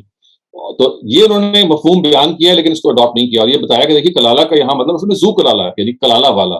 کلالہ کا مطلب چونکہ ویکنس ہے یعنی کمزوری ہے، تو ایک شخص جس کی ایسا ہو کہ نہ جس کے ماں ہو نہ جس کا ماں باپ نہ ہو اولاد نہ ہو تو وہ کمزور ہوگا نا اس کی جو حیثیت ہے، تو کہتے ہیں وہاں پہ بھی کلالہ کا مطلب درست بیٹھ جاتا ہے، اور یہاں پہ بھی کلالہ کا مطلب درست بیٹھ جاتا ہے کہ ایسا شخص کہ جس کی قرابت ماں اور باپ اور بیٹا بیٹی کے علاوہ ہو، یعنی جیسے بہن بھائی ہیں وہ ہارزونٹل جاری ہو تو اس کو بھی وہ کلالہ کہیں گے۔ دونوں مطلب کو انہوں نے ایکسیپٹ کیا ہے لیکن دوسرے مطلب کو انہوں نے ترجیح دیا۔ اب اس کو میں تھوڑا سا چاہتا ہوں آپ کے سامنے ایکسپلین کرنا ابن کثیر کے حوالے سے، جو انہوں نے، کیونکہ وہ ظاہر ہے کہ مفتی صاحب نے اپنی جو بات کی جو بنیاد ہے وہ اسی پہ رکھی ہے، میں اس لیے چاہتا ہوں کہ آپ ان کی بات کو بھی سمجھ لیں۔ میرے خیال میں ایک جو پیج ہے وہ یہاں پہ میں نے اسکین کرنے کے لیے دیا تھا جو رہ گیا ہے، میں وہ پیج آپ کے سامنے یہاں سامنے نہیں ہے لیکن میں آپ کے سامنے پڑھنا چاہتا ہوں کیونکہ اس سے آپ کو یہ واضح ہوگا کہ کلالہ کا مطلب اس طرح سے اوریجنلی انہوں نے اس کا استخراج کیا۔ اچھا، یہ بحث میں تھوڑا سا اس کو چاہتا ہوں کہ اسپیسیفک کر لیتے ہیں کیونکہ یہ آپ کی اسکرین میں چونکہ نہیں ہے تو ہو سکتا ہے کہ آپ کو اس طرح سے ڈائریکٹلی ابھی نہ سمجھ میں آئے، تو اس کو ایک مرتبہ میں آپ کے سامنے خود ایکسپلین کر دیتا ہوں کہ کس طرح سے اس کو وہ اس مفہوم میں لیتے ہیں۔ یہ ابن کثیر کی جو حصہ ہے جو میرے خیال میں انہوں نے اسکین ایک پیج جو امپورٹنٹ تھا وہ رہ گیا، وہ اس کو جس طرح سے انہوں نے بیان کیا ہے اس کو ذرا سمجھ لیجئے۔ آیتوں کو ذرا ہم دیکھ لیتے ہیں اور اس کے بعد آپ شیئر کر سکتے ہیں اس کو۔ یہ دیکھیے یہاں سے آپ کو اندازہ ہو جائے گا کہ کس طرح سے انہوں نے جو مفہوم اخذ کیا ہے کلالہ کا وہ کیا ہے۔ یہ دیکھیے یہاں پہ جو الفاظ آئے وہ یہ ہے کہ یستفتونک قل اللہ یفتیکم فی الکلالہ ان امرؤ ہلک لیس لہ ولد ولہ اخت فلہا نصف ما ترک، یعنی یہ بتایا ہے کہ وہ تم سے فتویٰ پوچھتے ہیں، تم ان سے کہو کہ اللہ تمہیں کلالہ رشتہ داروں کے بارے میں فتویٰ دیتا ہے، اگر کوئی شخص بے اولاد مرے اور اس کی ایک بہن ہو تو اس کے لیے ترکے کا آدھا ہے، اور اگر بہن بے اولاد مرے تو اس کا وارث اس کا بھائی ہے۔ تو یہاں دیکھیے انہوں نے یہ بتا دیا کہ یہ جو بیسکلی ترکے کا جو آدھا اس کا بھائی ہے اس کی وجہ کیا ہے، اور وہ میں آپ کے سامنے چاہتا ہوں کہ آپ اس کو ایک مرتبہ ان کے اپنے الفاظ میں سے سن بھی لیں۔ دیکھیے وہ یہ کہتے ہیں کہ اچھا یہ آپ آخری لائن سے پڑھ لیں، وہ جو پیج مسنگ تھا اس کا حصہ جو ہمارے پاس موجود ہے وہ میں آپ کے سامنے سے خلاصہ بھی کر دوں گا، لیکن آپ اس کو آخری لائن سے دیکھ لیں کہ پھر فرمایا اس کا ولد نہ ہو۔ اس سے بعض لوگوں نے دلیل پکڑی ہے کلالہ کی شرط میں باپ کا نہ ہونا نہیں بلکہ جس کی اولاد نہ ہو وہ کلالہ ہے۔ یہ سمجھ رہے ہیں آپ، یعنی جس کی اولاد نہ ہو وہ کلالہ ہے، کیونکہ جو قرآن کے الفاظ ہیں وہ کیا ہے کہ ان امرؤ ہلک لیس لہ ولد، ایک شخص مر جائے اور اس کی اولاد نہ ہو، تو لوگوں نے کہا کہ اچھا یہ تو جس کی اولاد صرف اولاد بے شک باپ ہو، لیکن اگر اولاد نہیں ہے تو وہ کلالہ ہے۔ یہ وہ کہتے ہیں کہ ابن جریر نے حضرت عمر کے حوالے سے اس کو بیان کیا کہ یہی مروی ہے، لیکن صحیح قول جمہور کا ہے اور وہ صدیق اکبر رضی اللہ عنہ کا فیصلہ ہے، یعنی حضرت ابو بکر کا فیصلہ ہے۔ اب وہ کیا فیصلہ ہے وہ آگے بیان ہوتا ہے، اس کو آپ دیکھ لیجئے۔ وہ یہ فیصلہ ہے کہ وہ کہتے ہیں کہ جس کا نہ ولد ہو نہ والد ہو، یعنی دونوں نہ ہوں، اور اس کی دلالت آیت میں اس کے بعد کے الفاظ سے ہوتی ہے جو فرمایا وَلَهُ أَخٌ أَوْ أُخْتٌ فَلَهَا نِصْفُ مَا تَرَكَ، یعنی اس کی بہن ہو تو اس کے لیے چھوڑے ہوئے جو میراث ہے اس کا آدھا، یعنی آدھو آدھ، اور اگر بہن باپ کے ساتھ ہو تو باپ اس ورثے میں پانے سے روک دیتا ہے، اور اسے کچھ بھی اجماعاً نہیں مل سکتا جس سے ثابت ہوا کہ وہ کلالہ ہے جس کا ولد نہ ہو۔ یعنی چونکہ والد جو ہے وہ حاجب ہو جاتا ہے اور والد کی موجودگی میں نہیں ملتا بہن کو، اور چونکہ یہاں بہن موجود ہے اس وجہ سے وہ کہتے ہیں کہ امپلیسٹلی آیت سے یہ بات جو ہے وہ آپ ڈرائیو کر سکتے ہیں کہ اصل میں باپ بھی موجود نہیں ہے. تو یہ وہ نقطہ ہے جس کو انہوں نے بیان کرنے کی کوشش کی ہے. اور پھر وہ آگے وہ کہتے ہیں کہ حضرت عبداللہ ابن عباس اور حضرت ابن زبیر عبداللہ ابن زبیر ابن جریر سے یہ منقول ہے کہ ان دونوں کا فتویٰ اس میت کے بارے میں جو ایک لڑکی اور ایک بہن چھوڑ جائے یہ ہے کہ اس صورت میں بہن محروم رہے گی اور اسے کچھ نہیں مل پائے گا. تو یہ ہے وہ ان کی دلیل جو انہوں نے بیسکلی بیان کی ہے. یعنی وہ کہہ ہی رہے ہیں، جس کا خلاصہ میں نے کوشش کی آپ کے سامنے بیان کرنے کی، وہ مین پیج تو آپ کو میں دے دوں گا انسرٹ کر کے، لیکن وہ کہہ یہ رہے ہیں کہ آیت کے اندر تو صرف یہ کہا گیا کہ ان امرؤ ہلک لیس لہ ولد، ان امرؤ ہلک لیس لہ ولد، یعنی ایسا شخص مرا ہے جس کا کوئی اولاد نہیں ہے. والدین کا تو ذکر ہی نہیں ہے. تو جب والدین کا ذکر نہیں ہے تو پھر کلالہ کا ہی مطلب کس نے لے لیا کہ ایسا شخص کہ جس کی نہ والدین ہے نہ جس کی اولاد ہے. تو وہ کہتے ہیں کہ نہیں، وہ آپ امپلیسٹلی دیکھیے، آیت میں تو مذکور نہیں ہے، لیکن آیت کے اندر یہ بات تو مذکور ہے نا کہ بہن کو حصہ مل رہا ہے. تو بہن کو حصہ باپ کی موجودگی میں نہیں مل سکتا، تو اس کا مطلب ہے کہ باپ موجود نہیں ہے جب مل رہا ہے. تو وہ کہتے ہیں کہ غور کرنے سے سمجھ میں آ گیا کہ اصل میں کیس بھی وہی ہے کہ نہ اس کی اولاد ہے اور نہ اس کا کے والدین موجود ہیں. چنانچہ یہ وہ جگہ ہے کہ جہاں پہ آ کے پھر وہ اس چیز کو ایکسیپٹ کرتے ہیں اور امپلیمنٹ کرتے ہیں کہ کلالہ بنیادی طور پہ نہ اوپر سے نہ جس کے اصول ہیں اور نہ جس کے فروع ہیں، جو بھی ہم نے علامہ قرطبی کی جو تفسیر ہے اس کی روشنی میں یا اس کے سامنے جو انہوں نے کال درج کیا ہے اس کو سامنے رکھ کے انہوں نے بیان کیا ہے. تو میں اپنی بات کو یہاں، میرا خیال تھا کہ میں آگے جا کے آپ کے سامنے اور بھی جو کچھ چیزیں ہیں جو بیان کی گئی ہیں جس میں جو دوسرا نقطہ نظر ہے اس کو بھی پیش کر دوں، لیکن میرا خیال ہے کہ آپ اتنی بات کو سمجھ لیں تو اس کلالہ پہ جو دوسرا کاؤنٹر نقطہ نظر ہے وہ انشاءاللہ اگلی ہم نشست میں اس کو تفصیل سے پڑھ لیں گے. ابھی تک کی بات کا میں دوبارہ سے خلاصہ کر دوں تو ہم نے ابھی تک یہ پڑھا ہے کہ آج ایک بات تو یہ واضح ہوئی ہے کہ جو فرعی اسکالر ہیں ان کے نزدیک اگر بہن بھائی اگر اولاد موجود نہیں ہے تو بہن بھائی اولاد کے قائم مقام ہیں. یعنی بہن بھائی اگر موجود نہیں ہیں تو اولاد کے قائم مقام ہے. اور یہ کیسے پتہ لگا؟ یہ اس طرح سے پتہ لگا جب یہ کہا گیا کہ اگر اولاد موجود ہے تو والدین کا حصہ کیا ہے؟ فَلِكُلِّ وَاحِدٍ مِّنْهُمُ السُّدُسُ، دونوں کا 1/6 حصہ ہے. اور یہ کہا گیا کہ جب بہن بھائی ہیں تب بھی یہ کہا گیا کہ فَلِأُمِّهِ السُّدُسُ، یعنی ماں کا حصہ 1/6 ہے اور باپ کا بھی ظاہر ہے کیونکہ حذف ہے تو وہی 1/6 ہے.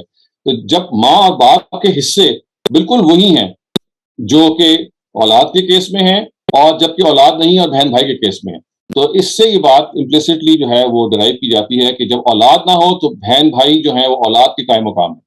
دوسرے لفظوں میں پھر اگر بہن بھائی موجود ہیں، اولاد موجود نہیں ہے، تو جو اولاد کا حصہ ہے وہ بہن بھائیوں کی طرف چلا جائے گا، یعنی بہن بھائیوں کو ٹرانسفر ہو جائے گا. تو ایک تو یہ بات ہے جو سمجھنے کی ہے. اور دوسری بات ابھی ہم نے یہ دیکھی کہ یہاں ان آیتوں کے اندر جو تعارض پیدا ہوتا ہے وہ یہ ہے کہ کلالہ کا جو ورڈ ہے اس سے دو چیزیں ہیں جو اخذ کی جاتی ہیں. ایک کلالہ کا مطلب، اور دوسرا یہ امپورٹنٹ بات کہ کلالہ کی جو سچویشن ہے اس میں اگر آیت نمبر 12 بھی کلالہ کو بیان کر رہی ہے اور اس کے بہن بھائی، اور آیت نمبر 176 بھی بہن بھائیوں میں بیان کر رہی ہے، تو پھر یہ کیسے آپس میں مل سکتے ہیں؟ اللہ تعالیٰ یہ تو نہیں کر سکتے کہ دونوں جگہ پہ بہن بھائیوں کا حصہ بیان کریں، ان میں فرق رکھیں. تو اس کا حل پھر انہوں نے یہ کیا کہ آیت نمبر 12 میں جو کلالہ کا حصہ بیان ہوا ہے، بہن بھائیوں کا حصہ جو بیان ہوا ہے، وہ ان کا ہے کہ جو ماں شریک ہے، جو کہ ماں پیچھے سے لے کے آئی ہے. اور اس کے لیے انہوں نے ایک قرات کا سہارا لیا جو متواتر قرات نہیں ہے، جو قرآن کے ٹیکسٹ میں داخل ہو جاتی ہے. اور پھر یہ کہا کہ جو آیت 176 میں جو بہن بھائیوں کا ذکر ہے وہ اصل میں باپ شریک ہے، اللاتی بہن بھائی ہیں یا عینی بہن بھائی ہیں جو اس کے علاوہ ہیں، جو کہ حقیقی ہیں، اور وہاں وہ حصہ بیان ہوا ہے. اور اس سے اس تعارض کو انہوں نے دور کر دیا. یہ ہے جو آج کی بات کا حاصل ہے. ظاہر ہے اس میں کچھ چیزیں ٹیکنیکل ہیں جو میں نے تھوڑی سی اسکپ کی ہیں، تھوڑا سا بتانے کی کوشش کی ہے کہ یہ جو کلالہ کی ڈیفینیشن میں دو نقطہ نظر ہیں، ان کو بھی آپ جان لیں. ایک نقطہ نظر یہ ہے جو قرطبی کو نے بیان کیا اور مفتی شفیع صاحب نے لے لیا، یہ کہا کہ اجماع اسی پہ ہے، زیادہ تر لوگوں نے اسی مفہوم میں لیا ہے کہ ایسا شخص کہ نہ جس کے اوپر والدین اور نیچے اولاد ہے، اس کو انہوں نے کہا کہ یہ کلالہ ہے. اگرچہ وہ کہتے ہیں کہ کلالہ کا ایک مطلب اور بھی ہے. وہ کیا ہے؟ وہ یہ ہے کہ وہ قرابت جو کہ والدین اور اولاد کے علاوہ قرابت ہو، یعنی وہ رشتہ داری جو والدین اور اولاد کے علاوہ ہو، جو ہاریزونٹل جیسے بہن بھائی ہیں یا کزنز ہیں، یہ سب کے سب کلالہ کہلائیں گے. یہ دو مطالب انہوں نے بیان کیے، لیکن ساتھ ہی انہوں نے یہ کہا کہ یہ جو ہم یہاں پہ لے رہے ہیں جس مفہوم کو، وہ مفہوم ہے کہ نہ جس کا اوپر کوئی ہے نہ جس کا نیچے کوئی ہے. اور اس ایک مفہوم کا استشہاد انہوں نے آیت نمبر 176 سے بھی کیا. اور وہ کیسے کیا؟ وہ ایسے کیا کہ انہوں نے کہا کہ دیکھیے وہاں الفاظ یہ ہیں کہ یستفتونک قل اللہ یفتیکم فی الکلالہ، کہ وہ کلالہ کے بارے میں رائے پوچھتے ہیں، فتویٰ پوچھتے ہیں، ان کو فتویٰ دو کہ کلالہ کون ہے؟ ان امرؤ ہلک لیس لہ ولد، ایک شخص اس کا ولد نہیں ہے، اولاد نہیں ہے. تو وہ یہ تو واضح ہو گیا کہ اس کا مطلب ہے کہ کلالہ وہ کہتے ہیں کہ اس بندے کو کہتے ہیں کہ جس کا کوئی بیٹا نہیں ہے. لیکن وہ کہتے ہیں یہ تو یہ ایک رائے ہے، اصل میں یہ ہے کہ یہاں مراد یہ ہے کہ جس کا نہ بیٹا ہے نہ ماں باپ ہے. اور وہ کیسے ہے؟ وہ کہتے ہیں کہ اس لیے کہ اس آیت میں بہن کا ذکر ہے اور بہن کو حصہ دیا جا رہا ہے، تو بہن کو جو حصہ ہے وہ باپ کی عدم موجودگی میں ہی مل سکتا ہے. یعنی باپ نہیں ہوگا تبھی بہن کو ملے گا. تو یہ آپ سے پتا چل گیا کہ باپ بھی نہیں ہے. تو پھر وہ کہتے ہیں کہ اب کمپریہنسو ڈیفینیشن کیا ہوئی کہ نہ جس کا باپ ہے اور نہ جس کی اولاد ہے، تو دونوں سے وہ پھر مل کے یہ مفہوم اخذ کرتے ہیں. تو میں اپنی بات کو یہاں پہ روکتا ہوں اور ختم کرتا ہوں، اور امید ہے کہ اگر آپ کے سوال اس پہ ہوں گے تو میں انشاءاللہ کوشش کروں گا جواب دینے کی. لیکن کلالہ پہ جو کاؤنٹر نقطہ نظر ہے جو استاذ حامدی نے پیش کیا اور اس کو پھر ان آیات کو جس طرح سے انہوں نے پریزنٹ کیا، وہ انشاءاللہ ہم اگلی مرتبہ ڈسکس کریں گے. میں آپ کے سوالات کے لیے حاضر ہوں. بہت شکریہ doctor Shaddad, it's a phenomenal lecture. پہلا سوال ہے اکرم بھٹی کا. پلیز آپ اپنا مائک انمیوٹ کیجیے اور سوال کر لیجیے. السلام علیکم سر. وعلیکم السلام جی. سر آپ یہ بعد میں بتائیں گے کہ میں امید کر رہا ہوں کہ آپ بتائیں گے کہ یہ قرآن پاک میں انہوں نے جو ایڈیشن کی یہ کیسے جائز ہے، اور یہ مطلب قرآن پاک خلاف جاتی ہے. اللہ تعالیٰ نے کہا میں قرآن پاک کی حفاظت میں خود کروں گا. تو اور تو یہ مطلب آپ آئندہ جب سمجھائیں گے آپ یہ نہیں، یہ تو آپ اس دفعہ بھی سمجھ سکتے ہیں کیونکہ یہ اس کا تعلق تو جو ہمارے قدیم نقطہ نظر ہے اس سے ہے. وہ قرات کے ذریعے سے قرآن کی تفسیر کو مانتے ہیں، اور اس چیز میں ان کے ہاں ایک باقاعدہ سوچا سمجھا نقطہ نظر ہے. وہ قرات صرف یہاں پہ ایک فرق یہ ہے کہ یہاں پہ وہ یہ کہتے ہیں کہ اس پر اجماع ہو گیا ہے، اور اسلاف میں صحابہ کے زمانے سے اجماع ہو گیا ہے کہ اگرچہ قرآن نے تو اسپیسیفائی نہیں کیا، لیکن اس تعارض نے خود ہی بتا دیا کہ یہ ایگزسٹنس ہے، اس میں کوئی فرق ہے کہ یہاں وہ بہن بھائی مراد نہیں ہو سکتے جو آخرت میں بہن بھائی ہیں، کیونکہ دونوں جگہ پہ بہن بھائی ہیں. تو یہ کہتے ہیں کہ یہ اصل میں اس چیز کا حل جو ہے وہ کیا اس طرح سے گیا ہے کہ یہاں پہ آپ ماں شریک بہن بھائیوں کو لے لیں مراد، اور اس کی تائید میں وہ کہتے ہیں یہ قرات موجود ہے. یعنی ایسا نہیں ہے کہ انہوں نے وہ آئل جو ہے وہ اس میں تواتر بھی نہیں رکھتی. وہ اگر تواتر بھی نہیں رکھتی اور ہی وہ اس میں ڈال دیا. جی، تو یہ اصل میں یہ سوال ایسا ہے کہ جس کا ابھی تک کوئی تسلی بخش حل میں تو نہیں تلاش کر سکا. وہ یہ کہتے ہیں کہ اگر خبر واحد کے مفہوم پہ بھی اجماع ہو جائے تو یہ تواتر سے بڑھ کے چیز ہے. یعنی ان کے ہاں تواتر جو ہے وہ ایک سرٹیٹیوڈ دینے کی چیز ہے نا. سرٹیٹیوڈ کا مطلب ہے سرٹنٹی یا ایک چیز کی قطعیت. تو خبر واحد کے مفہوم پر اگر اجماع ہو جائے، کیونکہ یہاں پہ وہ اب تواتر کو انہوں نے چھوڑ دیا، وہ اجماع پہ آ گئے. وہ کہتے ہیں کہ اس مفہوم پر اجماع ہو گیا صحابہ کا اور بعد کے لوگوں کا کہ یہاں جب کہا گیا کہ واللہ اخن اور اختن، تو من امہ ہی کے جو ورڈز ہیں وہ حذف ہیں، ان کی ماں.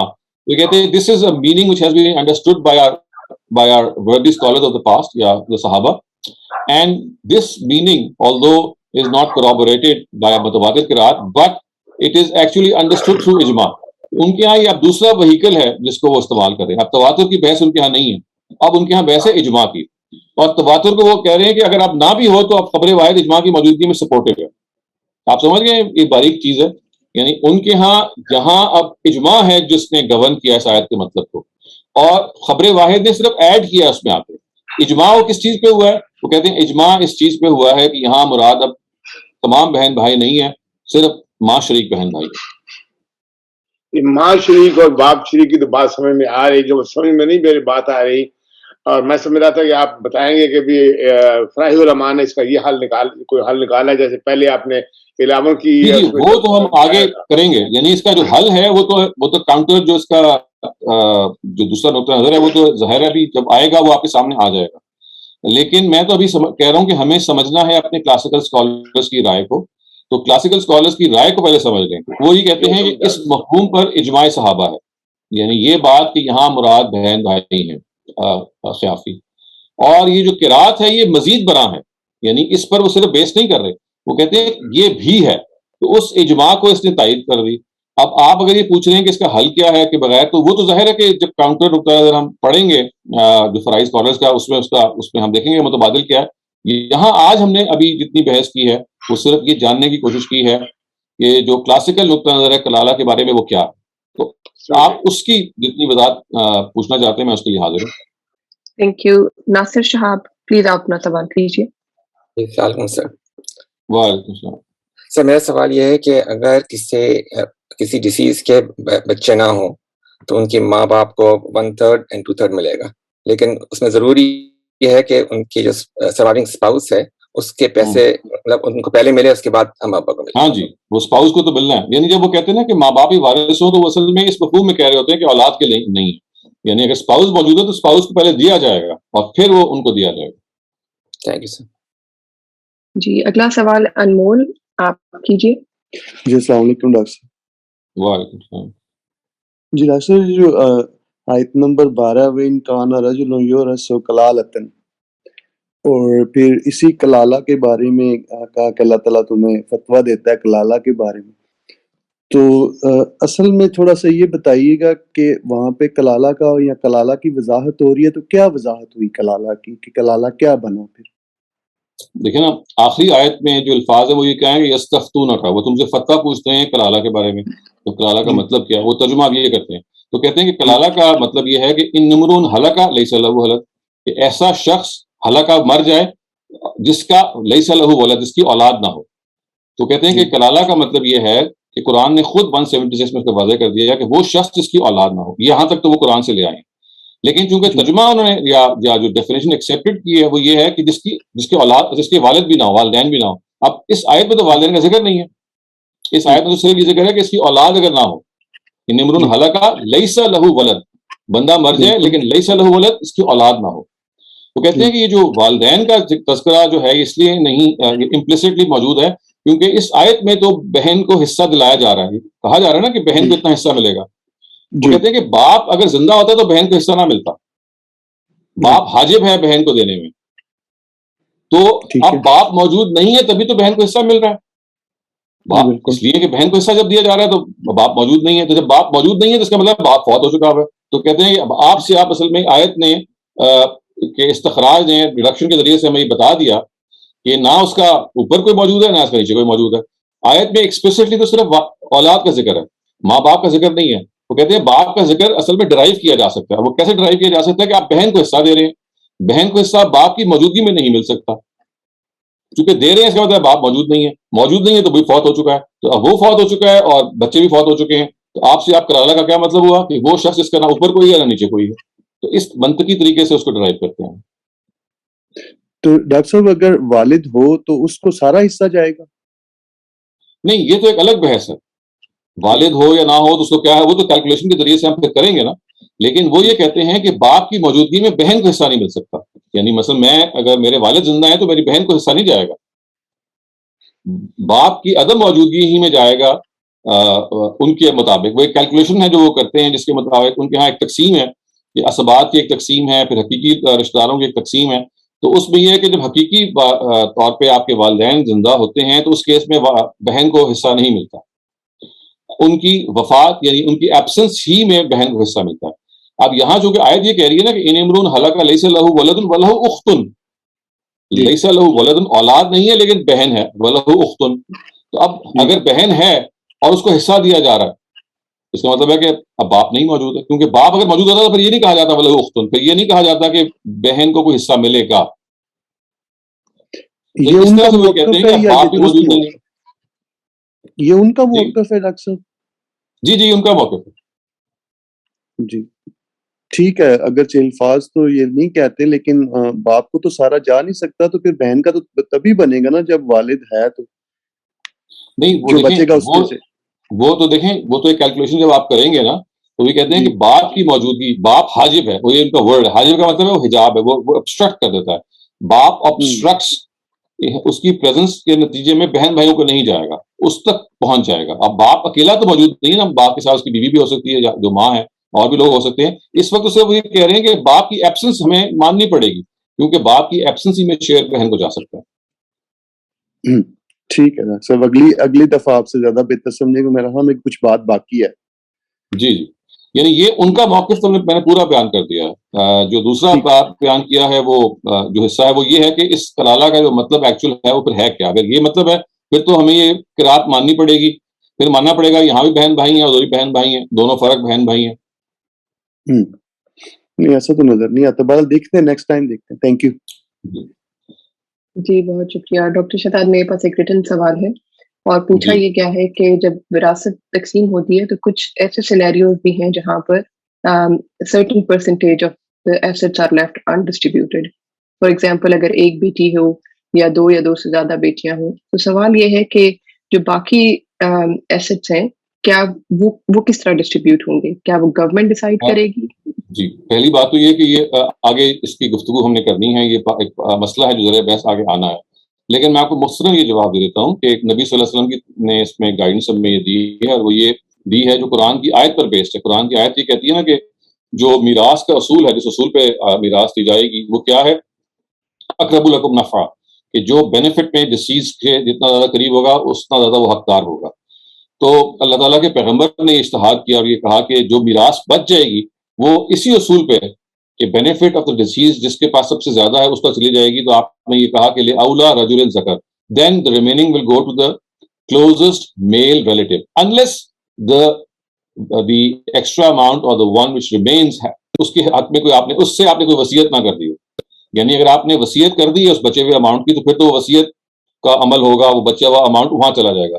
لیکن اگر آپ نے وصیت نہیں کی ہے, وہ مال بچ گیا ہے, وہ ویکنٹ ہے, تو پھر it will go to the closest male relative. اس لیے کہ جو جس اصول پہ میراث تقسیم ہوتی ہے وہ وہی ہے جس کو ہم کہتے ہیں اقرب لکم نفع. اور ایک خاندانی نظام کے اندر جہاں پہ جو ایک مرد ہے اس کو قوام کی حیثیت حاصل ہے اور وہ ہے جو کہ افیئرس کو چلا رہا ہے, تو وہاں پہ پھر منفعت کے لحاظ سے ہی is the most eligible to get the remaining legacy unless of course will has been made of its favor in its favor. اگر تو بچی ہوئی اماؤنٹ کے لیے کوئی ول کر دی گئی ہے تو پھر تو کسی کے پاس نہیں جائے گی, پھر اس ول کے مطابق ڈسٹریبیوٹ ہوگی. یہ صرف اس کیس میں ہوگی کہ جب آپ نے کوئی اس بچی ہوئی اماؤنٹ کے بارے میں کوئی ول نہیں کی, تو پھر it will go to the closest near relative. جی پرفیکٹ. اگلا سوال شیراز احمد کا ہے, پلیز اپنا سوال کیجیے. جی السلام علیکم شہزاد بھائی. شہزاد بھائی میرا کویشچن صرف اتنا ہے کہ کلالہ کا جو غامدی صاحب کا مجھے تفسیر سمجھ لگی ہے وہ آپ اگلے لیکچر میں بتائیں گے. بس میرا سنگل لائنر کویشچن یہ ہے کہ وہ غامدی صاحب نے تفسیر میں سمپلیفائڈ کر کے لکھا ہے کہ ماں باپ اور والدین کو چھوڑ کے باقی رشتہ داروں کے لیے لفظ ہے. کیا اس میں وہ رشتہ دار شامل ہیں جن کا قرآن میں آلریڈی ذکر ہے, جیسے سگے بہن بھائی اولاد کی ریپلیسمنٹ بن جاتے ہیں, تو جن کے حصے قرآن نے آلریڈی بتا دیے ہیں ڈفرینٹ سینیریوز میں, ان کو چھوڑ کے کلالہ کا لفظ باقی رشتہ داروں پہ اپلائی کرتا ہے کہ صرف ماں باپ ان کو چھوڑ کے؟ جی ٹھیک ہے, تھینک یو. ہمارے پاس ڈاکٹر شہزاد اور تو ریز ہینڈ نہیں ہے, بٹ آج کے ٹاپک سے جو ہے وہ قرات یا مختلف قرات پر جو ہے وہ ایک بحث چھڑ گئی ہے. if it in the end اگر آپ اس پہ تھوڑی سی بات کرنا چاہیں, otherwise we'll conclude the session. اگر کوئی سوال قرات سے متعلق ہے تو وہ ضرور آپ اس کو ٹیبل کر دیں, میں کوشش کرتا ہوں اسے جواب دینے کی. جی سوالات اسی بات پر اٹھ رہے ہیں جہاں پر چونکہ یہ ایک انجیکشن ہو گئی ہے, تو اس پر سوالات ہیں کہ کیا قرآن کی مختلف قرات ہیں یا نہیں. جی دیکھیں, اب یہ جو چونکہ ہم اس وقت کلاسیکل اسکالرس کا نقطہ نظر پریزنٹ کر رہے ہیں اور آج سمجھ رہے ہیں, ابھی آپ فرائض اسکالرس کو فی الحال آج کے لیے چھوڑ دیں. تو کلاسیکل اسکالرس تو قرآن کی ملٹیپل قراتیں مانتے ہیں, ویریئنٹ ریڈنگس کے وہ قائل ہیں, اور اس کے بنیاد پہ وہ استشہاد بھی کرتے ہیں, ڈیڈیوس بھی کرتے ہیں, اس سے احکام بھی پکڑتے ہیں. جیسے آپ دیکھیے, جیسے وہ کہا گیا نا کہ قسم کے کفارے کے موقع پہ کہ اگر آپ نے 3 روزے رکھنے ہیں, اگر آپ یعنی فلاں اور فلاں اگر آپ نہیں کریں گے, تو وہ الفاظ انہوں نے یہ کہے ہیں کہ یہاں پہ متتابعات ہونا چاہیے, پے در پے. قرآن میں تو پے در پے کا ورڈ نہیں ہے. ہاں حدیث میں ایک قرات آ گئی جس میں متتابعات کے ورڈز آ گئے ہیں کہ 3 کنزیکٹیو. اب وہ کہیں گے کہ بھائی روزے کے رکھنے ہیں تو 3 کنزیکٹیو رکھنے ہیں, اس لیے کہ قرآن میں تو صرف 3 آیا ہے, یعنی کوئی کبھی 3 رکھ لیں, یعنی ایک دن چھوڑ کے بھی رکھ لیں, لیکن حدیث میں آ گیا کہ متتابعات one after the other. تو اس طرح سے اور بہت ساری اس کی مثالیں ہیں کہ وہ قراتوں کو ایڈمیسیبل مانتے ہیں. ایڈمیسیبل کا کیا مطلب ہے؟ جائز اینڈ ایکسیپٹیبل مانتے ہیں. قرآن مجید پر اس کی تعویل کرتے ہیں, اور اس تعویل کرنے کے نتیجے میں مطلب میں بھی فرق ہو جاتا ہے. وہ کہتے ہیں یہ ایکسیپٹیبل ہے, اور وہ یہ کہتے ہیں کہ نبی صلی اللہ علیہ وسلم نے اس کی اجازت دی ہے. وہ یہ بھی کہتے ہیں کہ ایسا تو نہیں ہے کہ اللہ تعالیٰ کی طرف سے جو قرات نازل ہوئی ہے وہ ایک سے زیادہ تھی, یعنی اللہ تعالیٰ کی طرف سے ایک ہی ہے, لیکن یہ جو اس کے بعد ہوا ہے جو تنوع ہے یا توسع ہے, یہ صحابہ کی طرف سے. اور ایک گروپ یہ کہتا ہے کہ نہیں، اللہ ہی کی طرف سے یہ توسع موجود ہے کہ اللہ تعالیٰ ہی نے ملٹیپل قراتوں کی اجازت دی اور اس طرح سے اس کو نازل کیا. تو یہ اصل میں چونکہ خبر واحد سے جب قراتیں ملنی شروع ہو گئیں اور ایک لمبے عرصے تک ان کے بارے میں کوئی نقطہ نظر نہیں قائم کیا گیا، تو یہ میں شاید پہلے بھی ڈسکس کر چکا ہوں کہ امام شافعی نے پھر اس کا حل بیان کیا.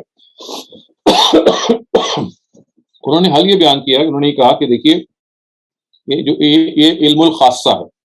علم الخاصہ کا کیا مطلب ہے کہ یہ وہ علم ہے کہ جو کچھ لوگوں کے سامنے بیان ہوا ہے اور جو احادیث کے ذریعے سے ہم تک پہنچا ہے، اور علماء کے لیے ضروری ہے کہ اسے تمسک اختیار کریں، اس کو they should accept it.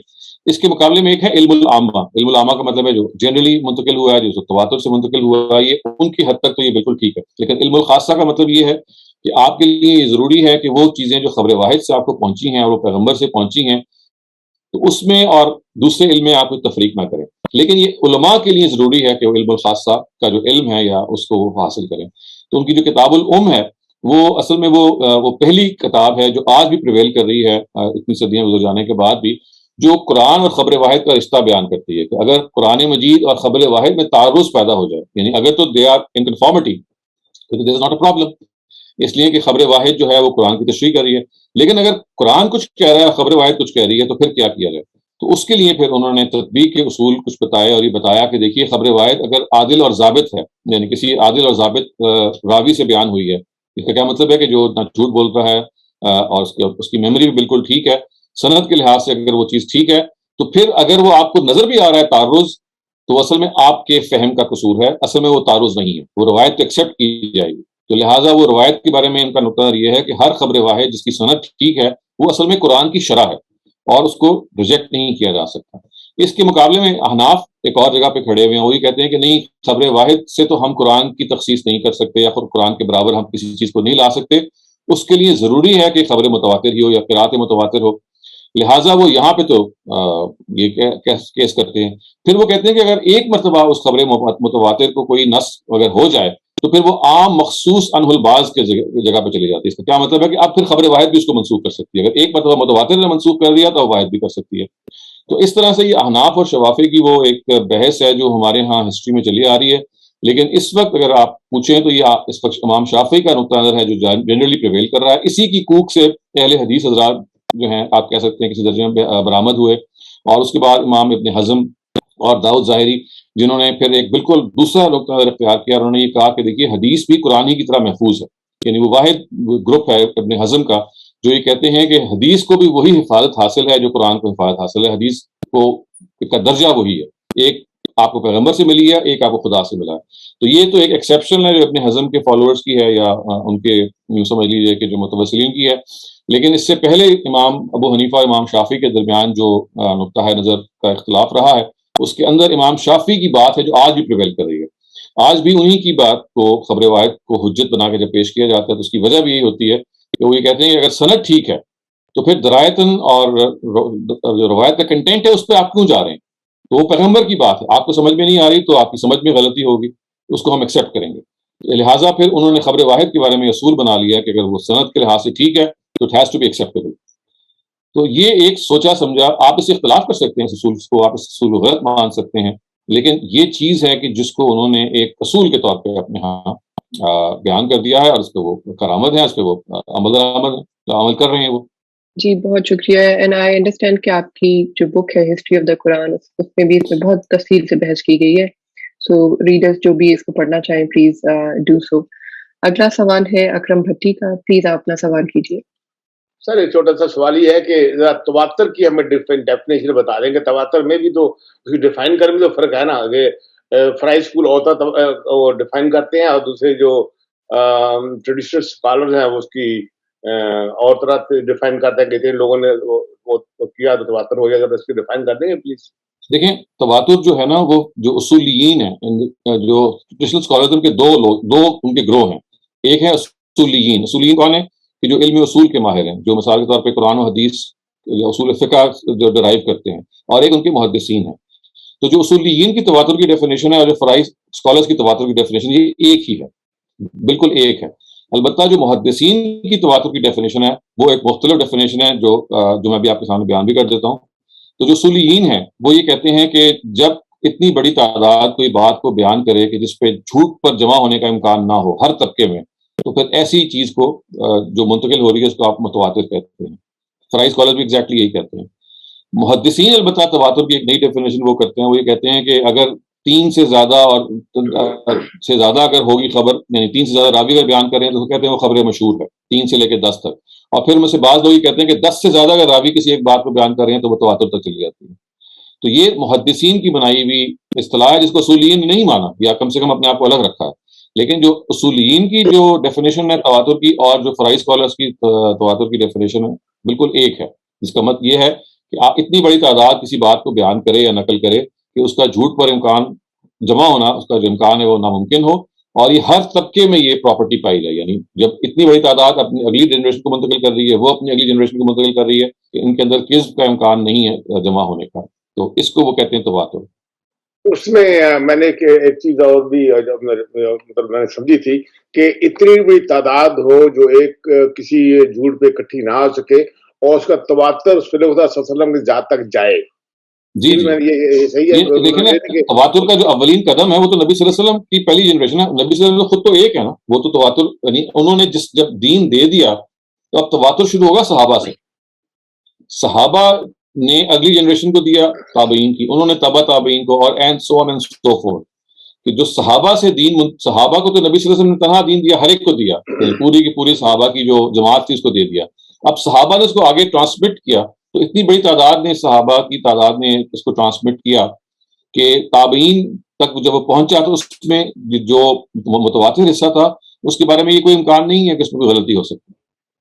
اس میں نے جو 2 اگزامپل پڑھی تھی یا سنی تھی وہ مجھے اچھی لگی تھی کہ جیسے تراویح ہے وہی متواتر نہیں بیکاز وہ رسول خدا صلی اللہ علیہ وسلم تک نہیں پہنچتی، اور جو یہ شیعوں کا جو سلسلہ ہے ماتم کا، اس وقت لاکھوں لوگ اس کو بھی پتہ نہیں کروڑوں ہوں وہ مانتے ہیں، لیکن وہ بھی رسول خدا صلی اللہ علیہ وسلم تک نہیں. تواتر کی جو سیڑھی ہے نا، وہ پہلی سیڑھی وہ صحابہ ہیں، یعنی ہر وہ چیز جو صحابہ تک نہیں پہنچتی وہ تواتر ہو نہیں سکتی. تواتر کا یہ مطلب نہیں کہ بعد میں کے دور میں تواتر ہو جائے. دیکھیے امام بخاری کے جو نسخے ہیں وہ امام بخاری کے بعد جب وہ پرنٹ ہونے شروع ہو گئے تو سب متواتر ہیں.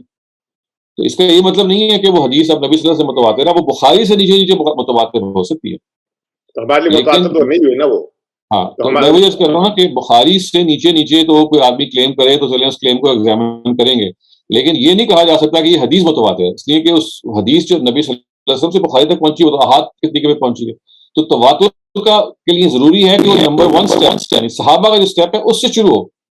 تواتر کا جو پہلا اسٹیپ ہے وہ صحابہ ہیں، اور آخری اسٹیپ وہاں ہے جہاں ہم کھڑے ہیں. تو ان میں ہر طبقہ، آپ دیکھیے نبی صلی اللہ علیہ وسلم کو 14 صدیاں گزر گئی ہیں، اور یہ کہا جاتا ہے کہ ہر جو صدی ہے اس کو ہم 3 جنریشن میں ڈیوائڈ کر سکتے ہیں. تو آپ اس سے اندازہ لگائیں کہ 42 جنریشنز ہیں جو ہمارے اور صحابہ کے درمیان اس وقت سپریشن ہے.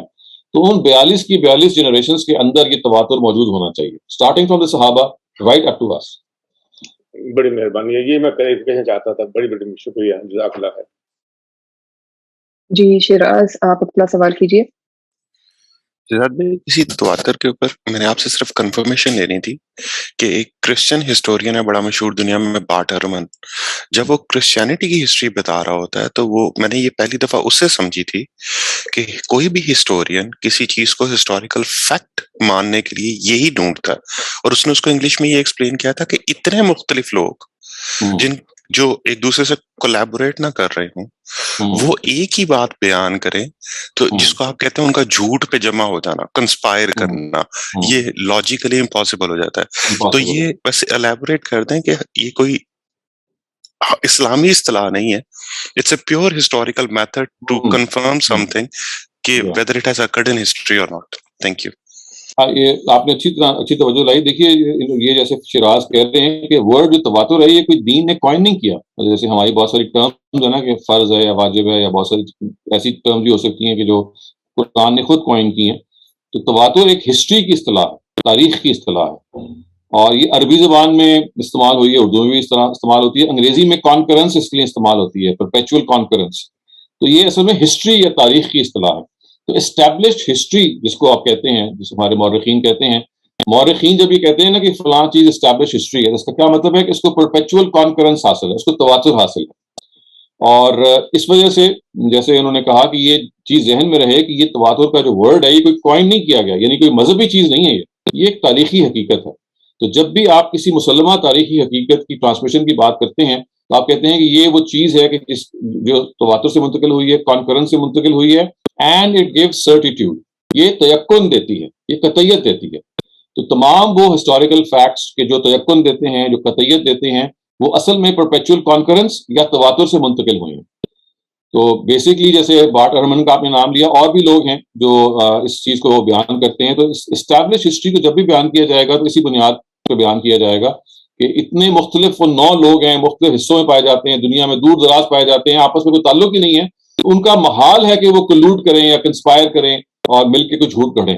یعنی اگر ایک آدمی یہاں بیٹھا ہوا ہے اور ایک آدمی دور دراز بیٹھا ہوا ہے، اس کا ملاقات ہونے کا امکان نہیں ہے، وہ بھی وہی بات کہہ رہا ہے. اور یہ 2 نہیں ہے، یہ سینکڑوں ہیں، اگر اور سینکڑوں مختلف جگہوں میں موجود ہیں اور سینکڑوں ایک ہی بات کہہ رہے ہیں. اب یہ ہو نہیں سکتا کہ انہوں نے مل کے کوئی جھوٹ گھڑا ہو.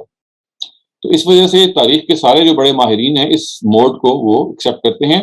اگرچہ میں آپ کو یہ تھوڑی سی یہ تفصیل بتا دوں کہ آج کل کے جو ہسٹورینز ہیں ان کے ہاں کیونکہ تشکیل بہت زیادہ پائی جاتی ہے تو وہ اس کا بھی انکار کرتے ہیں، اس اسٹیبلش ہسٹری کے سرٹیفائڈ یا سرٹیٹیوڈ کے طریقے کو. ان کے ہاں جو سرٹیٹیوڈ ہے وہ آثار سے پیدا ہوتا ہے. آثار سے مطلب یہ ہے کہ آپ کے پاس کوئی مثال کے طور پہ فاسلز کا نشان ہے یا کوئی اس طرح کی چیزیں جو آپ ویژولی آبزرو کر سکیں، یا کوئی مینوسکرپٹ ہے.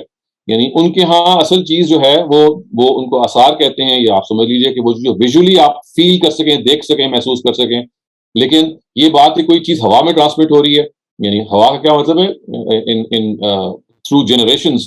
ان کے ہاں یہ جو جدید جو پوسٹ ماڈرنزم کی ایک وبا ہے اس کے نتیجے میں، بلکہ اس سے پہلے آپ کہہ سکتے ہیں ایسے لوگ ہیں کہ جو اب اصل میں اس چیز سے ہٹ کے کھڑے ہیں. بارٹ ارنمن اور اس کے بعد ان کے جو بعض اور اسکالرز ہیں کہہ سکتے ہیں تھوڑی سی ایکسیپشن ہے، لیکن ایک بہت بڑی تعداد اس وقت ان لوگوں کی ہے کہ وہ کسی چیز کے سرٹیٹیوڈ کے لیے تواتر کو اہمیت نہیں دیتے. وہ یہ کہتے ہیں کہ وہ چیز دکھائیں ہم. اگر یہ نبی صلی اللہ علیہ وسلم یہ قرآن ہے تو اس کا وہ نسخہ ہمارے پاس ہونا چاہیے جو ان کے زمانے میں لکھا گیا. اور اگر کوئی فلاں چیز کے بارے میں آپ چاہتے ہیں کہ کوئی ثابت آپ کرے تو یہ ثابت آپ کو کرنا پڑے گا تھرو سم ویژولی کلیمڈ انسٹرومنٹ. چنانچہ اسی بنیاد پہ وہ پھر ان میں سے بہت سارے وہ لوگ ہیں جو متشککین میں پھر چلے جاتے ہیں، اس زمرے میں گھس جاتے ہیں، اور پھر بہت سارے پروفٹس کا بھی اسی وجہ سے انکار کرتے ہیں کہ ان کے کوئی آثار نہیں ملتے، خاص طور سے جو پری ہسٹورک پروفٹس ہیں. لیکن یہ ایک زمرہ الگ ہے بالکل. Thank you so much. Doctor Shahzad, ایک ریفرنس مانگا جا رہا ہے اس روایت کا یا اس کوٹ کا کہ جہاں پر یہ کہا جاتا ہے کہ حضرت جبرائیل علیہ السلام نے صرف ایک قرات جو ہے وہ رسول کریم صلی اللہ علیہ وسلم کے ساتھ پڑھی آخری ان کے رمضان میں. اس کا کہیں سے ریفرنس یہ تو بہت جگہوں پہ ہے، بخاری میں موجود ہے. یہ تو آپ اگر وہ عرضہ اخیرہ کو ٹائپ کر لیں گے نا گوگل میں تو وہ روایت ان کے یہاں آ جائے گی. وہ یہ ہے، مرتین کے ورڈ استعمال کر لیں کہ فلما کانا عامل لذی، جس میں ان کی وفات ہوئی، توفیہ، اس طرح کے الفاظ آتے ہیں. تو وہاں جبریل نے اسے 2 مرتبہ کی. میری اپنی جو کتاب ہے اس میں وہ ساری روایتیں جمع ہو گئی ہیں، لیکن اگر آپ نے ریڈی ریفرنس دیکھنا ہے تو صرف عرضہ اخیرہ کے ورڈ کو ٹائپ کر لیں یا مرتین کے لفظ کو ٹائپ کر لیں اس تناظر میں، تو آپ کو وہ روایت مل جائے گی. جی، تو اس سے کیا یہ بات کلیئر ہوتی ہے کہ ایک ہی قرات کی گئی یا ملٹیپل قرات؟ نہیں دیکھیں، ہمیں اگر آپ پوچھ رہے ہیں کلاسیکل اسکالرس کی نقطۂ نظر سے تو میرا جواب اور ہے، اگر آپ فرائی اسکالرس کے نقطۂ نظر سے پوچھ رہے ہیں تو میرا جواب اور ہے. آپ کس لحاظ سے پوچھ رہے ہیں؟ جی، ایک جنرل سوال پوچھا گیا ہے کیونکہ بحث اس بات پر ہے کہ اس بات کا کہاں ثبوت ہے کہ صرف ایک ہی قرات کی گئی. بہت ممکن ہے کہ آخری قرات ملٹیپل ویریشن پر مبنی تھی. نہیں تو ٹھیک ہے، بہت سارے لوگ اس کو مانتے ہیں، بالکل صحیح ہے. جو لوگ یہ مانتے ہیں اس کی دلیل بھی لے کے آتے ہیں. وہ ظاہر ہے وہ بتاتے ہیں کہ یہ ہو نہیں سکتا کہ صحابہ جو ہیں وہ اپنی طرف سے قراتیں نہیں بنا لیں، ورنہ تو ماننا پڑے گا نا. صحابہ تو نبی صلی اللہ علیہ وسلم سے سیکھے ہوئے ہیں اور نبی صلی اللہ علیہ وسلم اپنی طرف سے قرآن تو نہیں یاد کریں گے. تو یہ تو لاجیکل سی بات ہے کہ اگر قراتوں کا تعدد ہے، واقعی سچی بات ہے یہ، تو پھر یہ اللہ کی طرف سے ہونا چاہیے، ورنہ پھر ان کو وہ سینکٹی کیسے دی جائے گی؟ یعنی صحابہ، اللہ تعالیٰ سے جبریل تو ایک قرات نازل کر رہے ہیں، نبی صلی اللہ علیہ وسلم آگے اس کو تعدد اس میں پیدا کر رہے ہیں اور صحابہ کو وہ تعدد کی اجازت دے رہے ہیں. تو نبی صلی اللہ علیہ وسلم کے پاس تو اس کی اتھارٹی نہیں ہے کہ وہ قرآن مجید میں قرآن پاک میں آیا تھا ہے نا، قرآن پاک میں آیت جو ہے وہ اس کو مجھے یاد نہیں کہاں پر ہے کہ وہ جب اللہ تعالیٰ نے فرماتے ہیں قرآن پاک میں کہ ہم آپ کو پڑھ کر سنائیں گے اور پھر اس کی تابعداری اس کو نہیں. وہ دیکھیں اس آیت کا وہ مطلب وہ نہیں لیتے جو آپ فرائض اسکالرز دیتے ہیں. پہلے آپ اس لیے دیکھیں اس کو الگ الگ کر لیں, چیزوں کو ہمیں مکس نہیں کرنا چاہیے. جو کلاسیکل اسکالرز ہیں وہ فیضا قرانا فتح قرآن کی وہ تعویل نہیں کرتے جو کہ فرائض اسکالرز کرتے ہیں, اس لیے اس آیت سے تو وہ استشہاد نہیں کرتے. وہ یہ کہتے ہیں کہ یہ ہو نہیں سکتا کہ نبی صلی اللہ علیہ وسلم اور صحابہ اگر ایک سے زیادہ قرات پڑھ رہے ہیں تو ابھی اللہ تعالیٰ کے پیغمبر اپنی طرف تو نہیں قرات میں اضافہ کر سکتے نا. تو یہ لازماً ماننا پڑے گا کہ جبریل بھی ان کے پاس ملٹیپل قراتیں لے کے آئے ہیں, ورنہ یہ کیسے کہا جا سکتا ہے کہ نبی صلی اللہ علیہ وسلم کے پاس آئی تو ایک قرات ہے اور آگے انہوں نے زیادہ منتقل کر دی ہیں. پیغمبر کی تو یہ شان نہیں ہے کہ اللہ تعالیٰ کی طرف سے وہ کوئی خیانت کر سکے. قرآن میں آ گیا, قرآن میں تو جگہ جگہ پہ آیا کہ اگر یہ رسول میری طرف سے کوئی اور بات کرے گا تو لخذناہ بالیمین ثم قطعناہ بالوتین, یہ ایک خاص موقع پہ کہا گیا کہ ہم اس کو پھر پکڑیں گے اور اس کی شرک کاٹ دیں گے. تو پیغمبر تو بدیانتی نہیں کر سکتے, اس لیے وہ یہ کہتے ہیں کہ دیکھیے یہ تو لاجیکلی بات ہے کہ اگر صحابہ نے ایک سے زیادہ قرات پڑھی اور ہر جگہ یہ کہا کہ میں نے سنا ہے نبی صلی اللہ علیہ وسلم کو ایسے پڑھتے ہوئے, تو یا تو وہ نسبت غلط کر رہے ہیں, لیکن اگر مان لیں کہ نسبت ٹھیک کر رہے ہیں تو پھر ایسا ہو نہیں سکتا کہ نبی صلی اللہ علیہ وسلم کے پاس قراتیں جو ہیں وہ اللہ کی طرف سے نہ آئی ہیں. تو یہ اس لاجیکل کانسیکوینس پہ وہ مانتے ہیں اس کو. یہ میں کلاسیکل اسکالرس کی بات کر رہا ہوں. جی بہت شکریہ. شراز احمد آپ سوال کیجیے. میں نا یہ آج کا آخری کویشچن ہے شہزاد بھائی سے معذرت کے ساتھ کافی دیر ہو گئی. شہزاد بھائی یہ جو ٹرم ہے بس دو چیزوں پہ ایلیبوریٹ کر لیں کیونکہ کویشچن میرا نہیں تھا لیکن میں کویشچنر کی بات سمجھنے کی کوشش کر رہا ہوں کہ وہ کس اینگل سے پوچھ رہے ہیں. تو دو چیزوں پہ ایلیبوریٹ کرتے ہیں. ایک یہ جو ٹرم ہے ارض خیرہ who tossed it, اور دوسری اس میں جو ورڈ ہے ارض خیرہ کی قرات, یہ سنگولر پہ آ سکتی ہے کہ پلورل پہ آ سکتی ہے. باقی جو آپ نے بات کی وہ سارانکوں پہ لوگوں کا جو ویو پوائنٹ ہے ظاہر ہے اس کے پیچھے کوئی ریزن ہوتی ہے, تو ان کے اس ویو پوائنٹ کو تو چیلنج نہیں کر رہے. اس سے ہٹ کے یہ جو ٹرم ارض خیرہ ہے یہ کس نے ٹاس کی اور یہ سنگولر پہ کہ ملٹیپل قرات پہ آ سکتی ہے کہ نہیں, بس یہ ایلیبوریٹ کرتے ہیں. Thank you. وہ جو حدیث سے اگر آپ لیں گے تو اس سے دونوں ہی گنجائش نکل آتی ہے. اس کے اندر ایکسپلیسٹلی ورڈ یہ نہیں ہے. وہ یہ ہے کہ جب آخری سال آیا نبی صلی اللہ علیہ وسلم کا تو جبریل سے ان کا قرات کا معارضہ ہوا. معارضہ کا مطلب ڈسکشن ہوئی. تو چونکہ اس کے بارے میں کہا گیا کہ وہ ٹوائس ڈسکشن ہوئی ہے تو اس سے لوگوں نے مفہوم نکال لیا کہ یہ سیکنڈ ارض اخیرہ ہے. ارض اخیرہ کا مطلب ہے the last time that the Quran was presented to God through Gabriel. This is something which has been derived from the narrative. وہ حدیث اگر آپ کے سامنے ہوگی نا تو اس سے آپ اس میں آپ کو الفاظ ایگزیکٹلی وہ مل جائیں گے. تو وہ آپ اس روایت کی طرف کانسنٹریٹ کریں. اور یہ بات کہ اس سے ملٹیپل قرات نکل سکتی ہیں تو جو آدمی ملٹیپل مان رہا ہے وہ ظاہر سے نکل سکتی ہے. جب آپ یہ کہیں گے نا کہ جبریل کا اور نبی صلی اللہ علیہ وسلم کا مذاکرہ ہوا آخری مرتبہ تو وہاں تو یہ نہیں کانوٹیشن ہے کہ وہ ایک قرات کا ہوا یا ملٹیپل قرات کا ہوا, تو یہ مذاکرہ ہوا. تو دونوں مفاہیم نکالے جا سکتے ہیں. وہ یہ کوئی ڈیسائسو چیز نہیں ہے وہ روایت جو ہے. جی تھینک یو. فرحان آپ پلیز اپنا سوال کیجیے. جی ڈاکٹر صاحب یہ جو مختلف قراتوں کی بات کرتے ہیں تو جہاں پہ مشکل پیدا ہوتی ہے صرف وہاں پہ کرتے ہیں یا سارے قرآن پہ کرتے ہیں؟ نہیں دیکھیں یہ ایسا نہیں ہے کہ کوئی انہوں نے کوئی زبردستی قرات کو امپلائی کیا ہے, مسئلے کو حل کیا ہے. یہ تو بدیانتی ہوگی نا. میں تو نہیں سمجھتا کہ کبھی بھی انہوں نے بدیانتی کی ہوگی. سب جو کچھ بھی انہوں نے کیا وہ بالکل ٹھیک نیک نیتی سے کیا. اس کو دوبارہ سمجھیے. یہ جو قرات میں اضافہ ہوا ہے سعد بن ابی وقاص کا متواتر قرات اگرچہ یہ نہیں ہے, یہ تنہا اس کی بنیاد نہیں ہے. یہ کہتے ہیں یہ تائید ہے. کہتے ہیں اصل چیز اس آیت کا مفہوم پر اجماع ہونا ہے. وہ کہتے ہیں کہ ارلیسٹ اتھارٹیز کا اس پہ اجماع ہے کہ یہاں مراد اخیافی بہن بھائی ہیں. اس کی تائید سعد بن ابی وقاص کی اس آیت سے ہوئی, اس قرات سے ہوئی جو خبر واحد ہے کہ جس میں یہ ورڈز بھی آ گئے کہ اخیافی. تو اس لیے آپ دیکھیے یہ دو باتیں الگ الگ ہیں. یعنی ایک تو یہ ہے کہ آپ مانیں کہ سعد بن ابی وقاص کی قرات ہی پر یہ معاملہ ہوا, ایسا نہیں. وہ کہتے ہیں کہ نہیں, صحابہ کا زمانے میں اجماع ہو گیا تھا کہ اس سے مراد اخیافی بہن بھائی ہیں. مزید برآں سعد بن ابی وقاص کی قرات بھی ہمیں مل گئی ہے تو اب یہ اس کی تائید میں کھڑی ہے. اور چونکہ تائید میں کھڑی ہے, اجماع کی تائید میں کھڑی ہے, تو اگر یہ خبر واحد بھی ہے تو کوئی فرق نہیں پڑتا کیونکہ وہ اجماع ہے. اجماع کی تائید میں کوئی خبر واحد آ بھی جاتی ہے تو وہ کوئی اجماع کو مزید تقویت نہیں کرے گی بلکہ اس خبر واحد کو تقویت مل جائے گی کیونکہ وہ اس اجماع کے مطابق ہے. تو اصل چیز ان کے ہاں وہاں اجماع ہے. یعنی اس مفہوم پر اجماع ہو گیا ان کے ہاں دور اول میں ان کے مطابق کہ یہاں پہ یعنی آیت نمبر 12 میں بہن اور بھائی سے مراد کون سے ہیں؟ اخیافی بہن بھائی. یہ کہتے ہیں اس مفہوم پہ اجماع ہو گیا تو یہ یہاں سے ہے. یعنی اس مسئلے کو انہوں نے حل یہاں سے کیا. جی ٹھیک ہے، اصل میں وہ اجماع کو زیادہ اہمیت دی رہی جی. یہاں انہوں نے اجماع کی ایک چیز کو انووک کیا ہے. اس وجہ سے دیکھیے ہمیں ان کا نقطہ نظر پوری دیانت کے ساتھ اور ہمدردی کے ساتھ بیان کرنا ضروری ہے. ورنہ اگر وہ ایسا نہ کرتے تو پھر اپنے اصول کی خلاف ورزی کرتے ہیں. یعنی اگر وہ یہ کہتے ہیں کہ یہ قرات بھی متواتر نہیں ہے اور ڈیپینڈ بھی ہم اسی پہ کریں گے تو یہ اس کو تو ظاہر ہے وہ نہیں کسی طرح سے مان سکتے تھے. جی ایک اور سوال ہے ڈاکٹر ناصر شہاب کا، پلیز اپنا سوال کیجیے.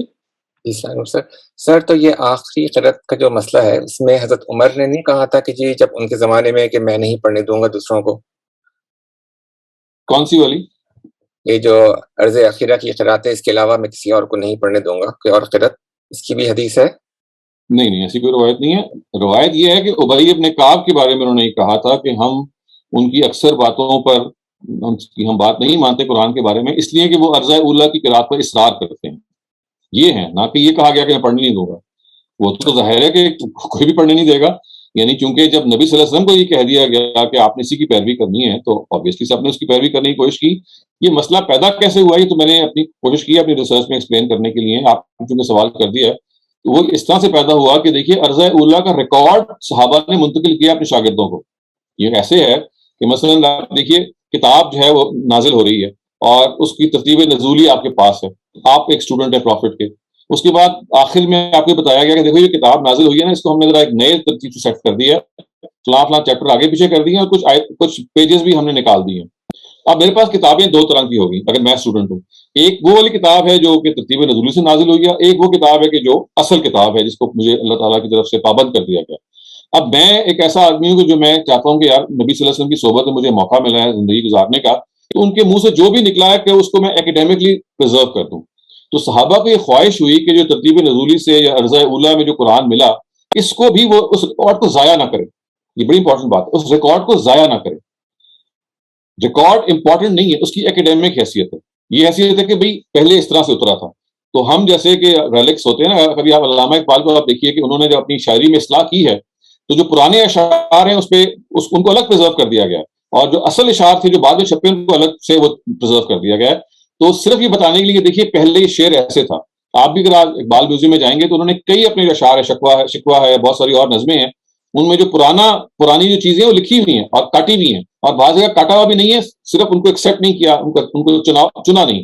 لیکن جو اقبالیات کے اسٹوڈنٹس ہیں وہ کہتے ہیں کہ اچھا اقبال نے شروع میں ایسے یہ شعر کہا تھا، تو یہ ہمارے لیے ایکیڈیمک امپورٹنس کی چیز ہے. تو یہ دنیا کے آپ دیکھیں ہم کتنی امپورٹنس دیتے ہیں.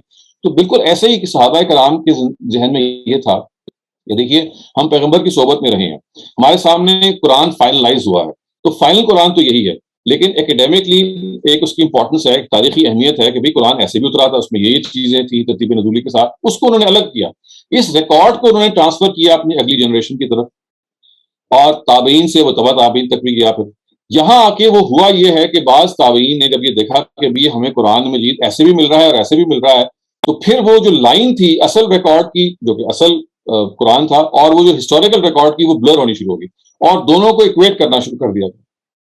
یہاں آ کے وہ مسئلہ پیدا ہوا کہ پھر اصل میں ترتیب نزولی والا قرآن یا وہ جو عرض اولیٰ کا قرآن ہے اور عرض اخیرہ کا جو قرآن ہے اس کو ایکویٹ کر کے ایک نیا قرآن بن گیا، جس کے اندر کچھ چیزیں ہیں وہ جو بالاجماع منتقل ہو رہی ہیں اور کچھ وہ چیزیں جو خبر واحد سے منتقل ہو رہی ہیں، اور جس کے بارے میں پھر یہ رائے قائم کر لی گئی کہ بھئی یہ بھی ہمیں منتقل ہوا، یہ بھی منتقل ہوا، دونوں ایکسیپٹیبل، دونوں کو ہم نگیٹ نہیں کر سکتے. یہاں ہے وہ مسئلہ جس کی میں نے اپنی کتاب میں نشاندہی کرنے کی کوشش کی ہے کہ یہ بیسکلی ہسٹوریکل ریکارڈ تھا قراتوں کا جو کہ آگے ٹرانسمٹ ہوا، لیکن صحابہ کرام کی اس تصریح کے ساتھ کہ بھئی this is not the real Quran, this is the Quran which was revealed for the first time in the first go ترتیب نزولی کے ساتھ، اس میں یہ آیتیں تھیں، یہ ایک الگ ہے. لیکن جو تابعین تھے اور خاص طور سے جو ان میں سے بعض وہ لوگ تھے کہ جو عجوبہ پسند لوگ تھے جن کے سامنے یہ چیز تھی کہ بھئی یہ بھی ایک خاص ریکارڈ ہے، ان کے ہاں یہ ڈسٹنکشن برقرار نہیں رہی. انہوں نے اس ہسٹوریکل ریکارڈ کو اور اس ایکچوئل ریکارڈ کو خط مل کر دیا.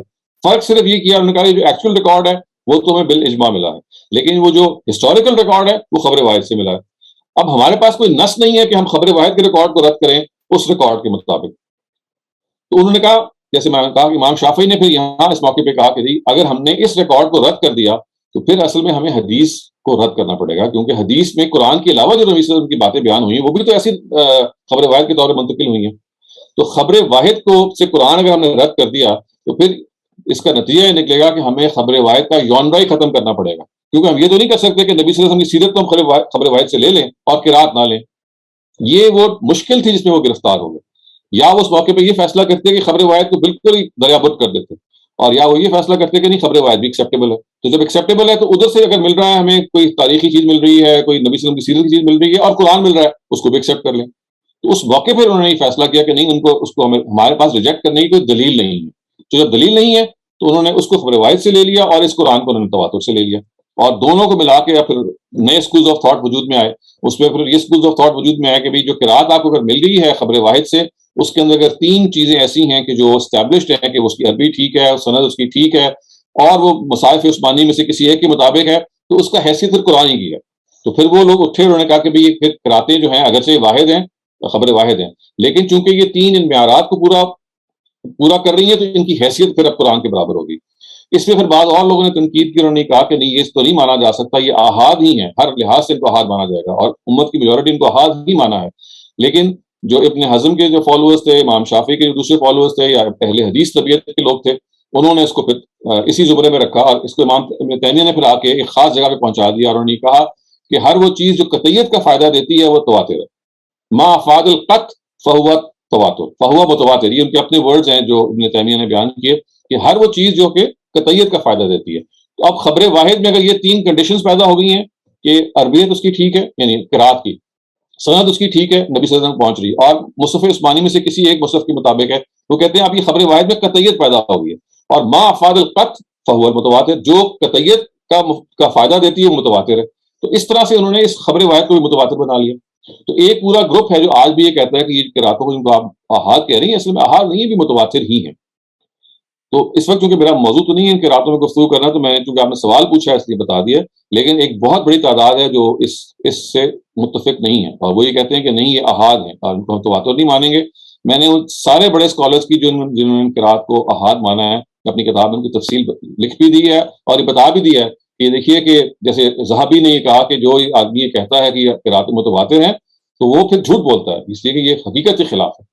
تو جلیل القدر جو ہمارے اسکالرز ہیں ان میں سے اکثر نہیں ہے، سوائے جو اہل حدیث مکتبہ فکر کے لوگ ہیں، ان سب نے ان قراتوں کے بارے میں فتویٰ یہ دیا کہ احاد. تو یہ وہ بحث ہے جو ہمارے ہاں امت میں ایک لمبے عرصے سے چل رہی ہے، اس وقت بھی جاری ہے، کوئی اس کا زیادہ امکان لگتا نہیں ہے کہ یہ فیصل ہو سکے گی. لیکن یہ ضروری ہے کہ آپ لوگ اس کو اپنی اصل کے لحاظ سے سمجھ لیں اور پریشان نہ ہو، کیونکہ یہ امت میں اللہ تعالیٰ نے یہ توسع رکھا ہے، یہ ارادے کی آزادی رکھی ہے، جس کی وجہ سے یہ تنوع پیدا ہو گیا. جی بہت شکریہ. ہمارے سیشن کا وقت بھی ختم ہوا اور یقیناً بہت ہی انریچنگ ڈبیٹ اور ڈسکشن رہی ہے. سو یہ آئی ایم شیور کہ ایک یا 2 سیشن اور چلے گا یہ topic. So we'll look forward to seeing you in the next session next Sunday. تب تک کے لیے آپ سب کو خدا حافظ.